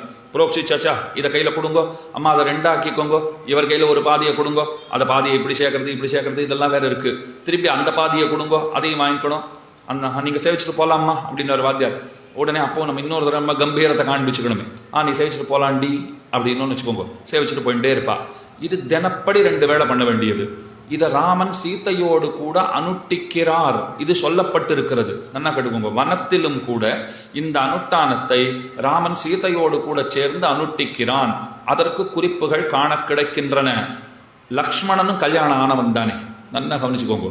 அவனும் கல்யாணம் ஆனவன் தான். இப்ப ஸ்ராத்தம் பண்ற போதே கூட நம்முடைய மனைவி வீட்டிற்கு வரக்கூடிய சூழ்நிலையிலே இல்லை, வீட்டுக்கு விலக்காக இருக்கிறாள்னா அப்ப அவளை கூப்பிட முடியாது, நானே தான் பண்ணணும். வாத்தியார் சுவாமி சொல்லுவார், அவளை கூப்பிடுங்கன்னா, இல்லை சுவாமி வர முடியாது, அவள் வரக்கூடிய நிலைமையில இல்லை. அப்படியா, சரி, அப்போ இந்த அரிசியை நீரே கையில் எடுத்துக்கோ, நீரே சேரும் அப்படின்னு விடுவார். அப்பவும் அந்த கர்மம் தடைப்படாது. அந்த அம்மா பக்கத்தில் இருந்துட்டா அந்த அம்மா தான் கொடுக்கணும், இல்லைன்னா நீயே பிரிச்சு போட்டுக்கோ. இப்ப லக்ஷ்மணன் மனைவியை கூட கூப்பிட்டு கொண்டு வரவில்லை. எப்ப வீட்டுக்கு ஒரு விளக்கா இருக்கான்னா இவரே சேர்த்துக்கலான்னு இருக்கோ இல்லையோ. அப்ப லக்ஷ்மணன் அழைச்சிட்டு வரலன்னா அவர் என்ன பண்ணணும், அவரே ஹோம குண்டெல்லாம் எடுத்து வச்சுண்டு, அவரே அரிசியை ஒரு தொன்னையில கொஞ்சம் பக்கத்துல வச்சுண்டு அவர் பாட்டுக்கு சேர்த்துட்டு போக வேண்டியது தானே. பண்ணினாரான்னா லக்ஷ்மணன் பண்ணினான் என்று குறிப்பே இல்லை. அவரும் கல்யாணம் ஆனவர், இவரும் கல்யாணம் ஆனவர். இவருக்கு ஒரு சட்டம், அவருக்கு ஒரு சட்டமா, சாஸ்திரம் அவருக்கு ஒண்ணு இவருக்கு ஒண்ணு சொல்ல போறதா? அவர் பண்ணியிருக்காரு, இவர் ஏன் பண்ணலன்னா லக்ஷ்மணனை கேட்டா எல்லாம் கைங்கரியம் பண்ணிட்டு இருக்கேன், அதுலயே எல்லாம் அடங்கிட்டு தூணுடுவார். பெருமானுக்கு பார்த்து பார்த்து அகம் சர்வம் கரிஷ்யாமி ஜாகிரதா ஸ்வபதச்சதேன்னு கைங்கரியம் பண்ணிட்டு இருக்கேன். கைங்கரியம் பண்ணிட்டே இருக்கிறதுனால பண்ணக்கூடாதுன்னு நான் எதையுமே விடல, பண்றதுக்கு அவகாசமின்மையாலே விட்டேன்னு அர்த்தம். நேரம் கிடைக்கணுமே. அவர் ஒரு நாள் கூட தூங்கல தெரியுமோ. லக்ஷ்மணன் ஒரு நாளா தூங்கினாரா? 14 ஆண்டுகள் உறக்கமே கிடையாது. அது செய்ய தெரிந்தவருக்கு கர்மங்களை அனுட்டிப்பதுங்கிறது ஒரு கடினமான காரியமா? ஏன் செய்யலைன்னா திரும்பவும் சொல்றாரு, செய்யக்கூடாதுன்னு கிடையாது சுவாமி, செய்யறதுக்கு நேரம் இல்லை. ஒரு குழந்தை அம்மாவன்ட்ட தனக்கு பிடிச்ச குழம்பு பண்ணுன்னு கேட்டுது, இல்லை தனக்கு பிடிச்ச பொரியலை பண்ணி கொடுன்னு கேட்டுது. சாப்பிட போய் உட்காந்தா அது இல்லை. நான் கார்த்தாலேயே சொன்னா இல்லையா உனக்கு அப்படின்னு சண்டை பிடிச்சா அப்ப அம்மா என்ன சொல்றா, உனக்கு பண்ணி தரக்கூடாதுன்னு எனக்கு எண்ணம் கிடையவே கிடையாது. இன்னைக்கு பண்ண முடியல, நாளைக்கு பண்ணி தரேன் சொல்றாளா இல்லையா? அந்த அம்மாவுடைய உண்மையான எண்ணம் அதுதானே. குழந்தைக்கு தரக்கூடாதுன்னு ஒரு அம்மா நினைக்க போறாளா? நீ கேட்டது எனக்கு நினைவு இருக்குடா, ஆனா இன்னைக்கு நேரம் கிடைக்கல, வேற 2 காய்கறி அது கெட்டு போயிட்டு இருக்கா, அதை பண்ணணும், ஏதோ ஒரு காரணம் சொல்றா. நீ கேட்டது நாளைக்கு நான் உனக்கு பண்ணி தரலன்னா சொல்லு, இன்னைக்கு அவகாசம் இல்லை, நேரம் இல்லை, வேற ஏதோ காரணம். அதை போல லக்ஷ்மணன் செய்யாதிருக்கிறான்ங்கிறது அர்த்தம். அதனால நற்செல்வன் என்பான் கைங்கரியத்தை செய்கிறவனாக இருக்கிறான், கண்ணன் பின்னோடே போமவனாக இருக்கிறான். அதனாலே அவனால எந்த கர்மங்களையும் செய்ய முடியவில்லை. அதனால கர்மங்களை செய்யாமல் விட்டிருக்கிறான். இருந்தாலும் கைங்கரியம் பண்ணுகிறான்கிறதே காரணமாக அவன் நற்செல்வன் என்று அழைக்கப்படுகிறான். எது செல்வம்? கைங்கரியம் தான் செல்வம். தொண்டாகிற செல்வம் வருகள். விபீஷணன் எல்லாத்தையும் விட்டுட்டு ஆகாசத்துல வந்து நிற்கிறான். ஒரு வறியவனை போலே, ஒரு ஏழையை போலே, தான் பிறந்து வளர்ந்த தன்னுடையதான பூமியை விட்டு தன் குடும்பத்தை விட்டு, தன்னுடைய சொத்து பத்துகளை எல்லாம் விட்டு, தன்னுடைய உடைமைகளை எல்லாம் விட்டு, தன்னுடைய நிலங்களை எல்லாம் விட்டு வந்தாச்சு. அவனை பத்தி என்ன சொல்லணும்? ஐயோ பாவம், ஓஹோன்னு இருந்தவன் எல்லாத்தையும் விட்டுட்டு பாவமா வந்து மேல நிக்கிறான், பார்க்கவே பரிதாபமாக இருக்கிறதுன்னு தானே சொல்ல வேண்டும்.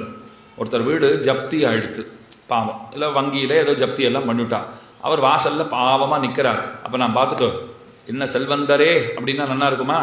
வால்மீகி இப்ப அப்படித்தான் சொல்லியிருக்காரு. விபீஷணனை பார்த்து என்ன சொல்றார்?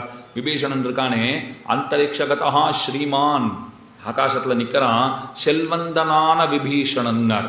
வீடு ஜப்தி ஆகி வெளில நின்றுட்டு இருக்கேன், என்கிட்ட வந்துட்டு செல்வந்தரே, நான் நல்ல பணம் காசு ரொம்ப புழங்கிறது போல் இருக்கும் உங்ககிட்ட அப்படின்னா, எதனா சொல்லிட போல நீர் போயிடும்னு வரவர். நம்மளை பார்த்து இது ஒண்ணுதான் சொல்லுவார். ஏற்கனவே ரொம்ப கோபத்திலையும் வேதனையிலையும் இருக்கேன், வாழ்ந்து வளர்ந்த வீடு கையை விட்டு போயிட்டு இருக்கு, என்ன பண்றதுன்னு தெரியல, நான் கையை பசைஞ்சு நிக்கிறேன், என்னை பார்த்துட்டு என்னமோ பணம் காசு ரொம்ப புழங்கிறது போல் இருக்குன்னு வேற நீர் கேட்டுட்டியானா, நடக்கிறதே வேற, அடி வாங்குறதுக்குள்ள இங்கேருந்து ஓடி போயிடு சொல்றமா இல்லையா? அப்போ விபீஷணன் எல்லாத்தையும் விட்டுட்டு வந்திருக்கான். ராமன் சேர்த்து கொள்வானா மாட்டானா இன்னும் உறுதியா தெரியாது. ராமன் நிச்சயமா இருக்கார், இது விபீஷணனுக்கு தெரியாது, உறுதியா தெரியாது.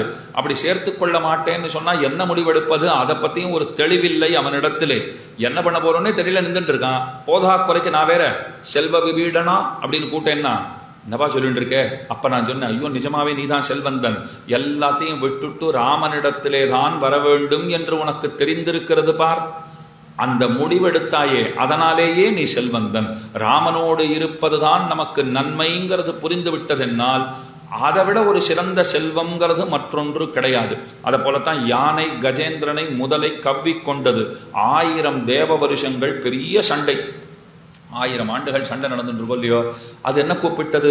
முதலே முதலேன்னு கூப்பிட்டது. நாராயணா ஓ மணிவண்ணா நாகணையாய் வாராயன் ஆரிடரை நீக்காய் எனவே கொண்டு தீராத சித்தத்தால் சென்னிரண்டு கூறாக திருமங்கை ஆழ்வார் சிறிய திருமடல்ல பாடுறார். அது கூப்பிட்டது நாராயணா ஓ மணிவண்ணா நாகணையாய். அத்தனை கூப்பிட்டுதா அப்படின்னா ஆழ்வார் அப்படி பாடியிருக்கார். இல்லைன்னா இப்படி கூட வச்சுக்கோங்க, முதலேன்னு கூப்பிட்டுது, அவ்வளவுதான். முதலேன்னா என்ன அர்த்தம்? எது முழு முதலோ அது என்னை காக்கட்டும், எது முழு முதற் கடவுளோ அந்த தெய்வம் வந்து என்னை காக்க வேண்டியது. முதலே முதலேன்னு கூப்பிட்டது, பகவான் வந்து காப்பாத்தி விட்டார். யானை மெதுவா அப்புறம் சொல்லித்து, பாவம் பெருமாளே வந்தார், நான் கூப்பிடவே இல்லைன்னு. நான் கேட்டேன், நீ தான் முதலே முதலேன்னு சொன்னீன்னா, ஐயோ நான் முதலேன்னு சொன்னேன், என் காலை பிடிச்சுட்டு கொல்லியோ முதல்ல, அதனால முதல்ல பிடிச்சுன்றத, ஐயோ முதலே என்ன, பகவானுக்கு அது புரிஞ்சு விடுத்தான், இவன் நம்மளை கூப்பிடலேன்னு. அவர் தான் ரட்சிப்பதற்கு ஓடி வருவதற்கு காரணம் தேடி கொண்டிருக்காராம். அதனால என்ன பண்ணிவிட்டார், இது முதலேன்னு கூப்பிட்டதை நான் முதலேன்னு கூப்பிட்டதாக புரிந்து கொண்டு வந்து ரட்சித்து விடுகிறேன், நீ என்ன கூப்பிட்டதா நான் நினைச்சுக்கிறேன். அப்ப கால முதல வாயில அகப்பட்டிருக்கு, கொஞ்சம் கொஞ்சமா அந்த முதலை விழுங்க ஆரம்பித்து கிட்டத்தட்ட தும்பிக்கதான் வெளியிலே தெரிகிறது. அப்ப பகவானை கஜேந்திரன் கூப்பிட்டான். அந்த நிலைமையில கஜேந்திரனை பத்தி புராணம் என்ன பேசுகிறது தெரியுமா? கஜேந்திரனாகிற யானை அவனை போல ஒரு செல்வந்தன் சீமான் கிடையாது அப்படிங்கிறது. என்ன சுவாமி, இது வெறும் தும்பிக்கதான் வெளியில தெரியறது, அந்த நீர்நிலை, அந்த நீர்நிலையை பார்த்தா ஒரே ரத்தம் தோய்ந்த நிலையிலே காட்சி அளிக்கிறது. எத்தனை வேதனை அந்த யானைக்கு ஏற்பட்டிருக்குமோ. இப்ப போய் என்னமோ செல்வச்சீமானானு அப்படிங்கிறீரே, அப்படி என்னன்னால், ஆமா பகவானை கூப்பிடணுங்கிற நினைவு வந்ததோ இல்லையோ, அதனாலேயே செல்வச்சீமான். அதை போலத்தான் லக்ஷ்மணோ லக்ஷ்மி சம்பன்னஹா, குழந்தைகள் பிறந்தாச்சு.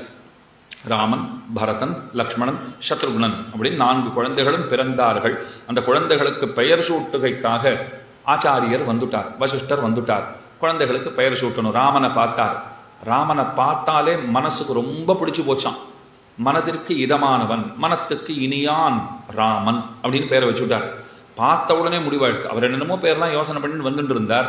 ஆனா ராமனை பார்த்தார், மனத்துக்கு இனியவனாயிருக்காங்கிறது தெரிஞ்சது. மனத்துக்கு இனியான், அதுதான் ஆண்டாள் தமிழ்ல பாடியிருக்கார். ராமன் இஸ் ஈக்குவல் டு மனத்துக்கு இனியான் அப்படின்னு பெயரை வச்சுட்டார். அடுத்து பரதனை பார்த்தார்.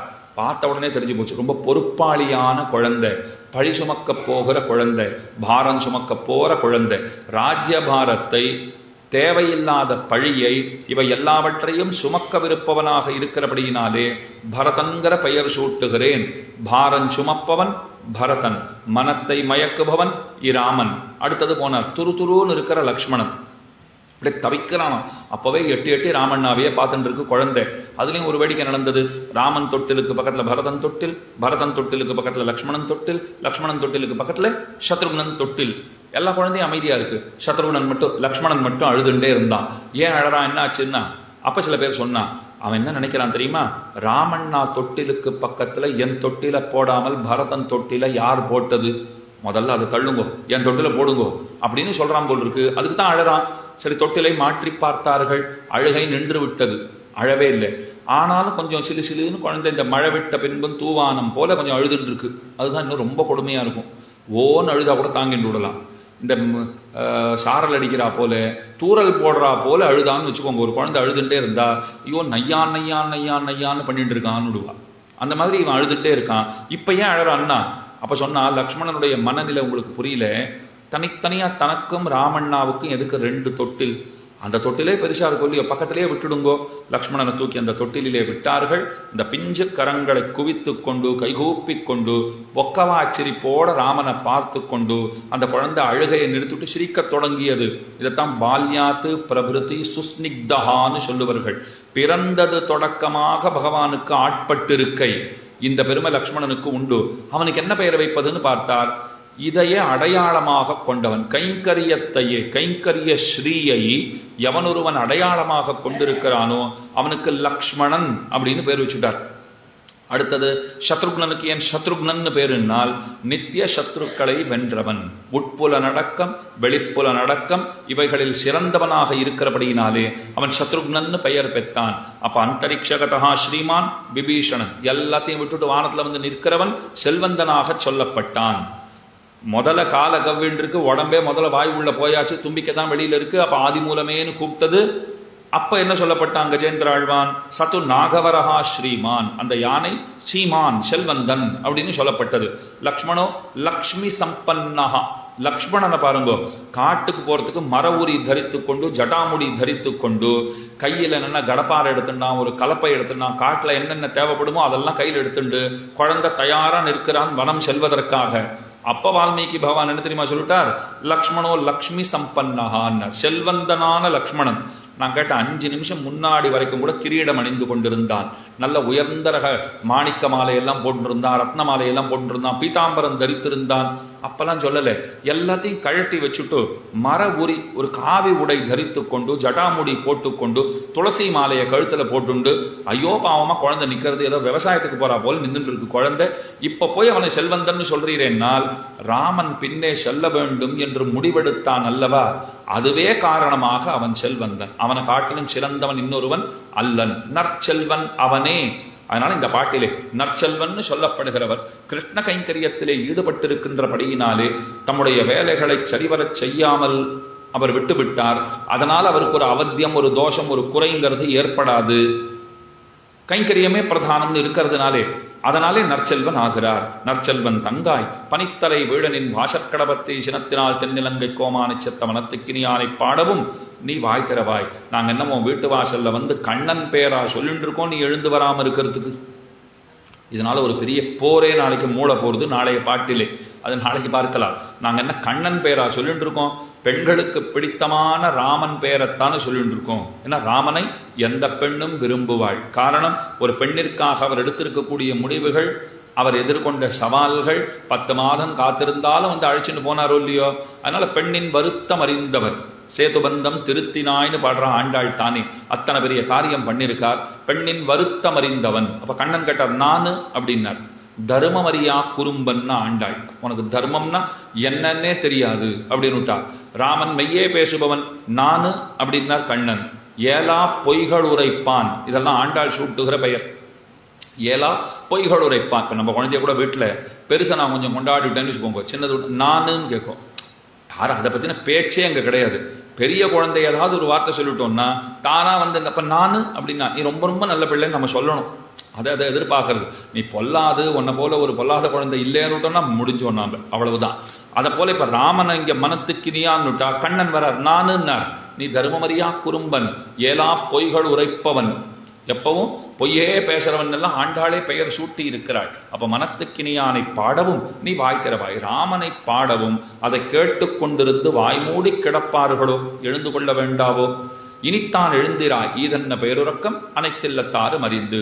நீ நன்னா தூங்குறவன் எல்லாரும் தெரிஞ்சு வச்சுருக்கா, கேலியும் கிண்டலுமா பேச போறா. இப்போ அவர்கள் அப்படி பேசுவதற்கு முன்னதாகவே எழுந்து கொண்டு எங்களோடு இணைந்து நாம மேல கிருஷ்ணானுபவம் செய்வதற்கு செல்ல வேண்டும் அப்படின்னு சொல்லுகிற முக்கியமான பாசுரம்.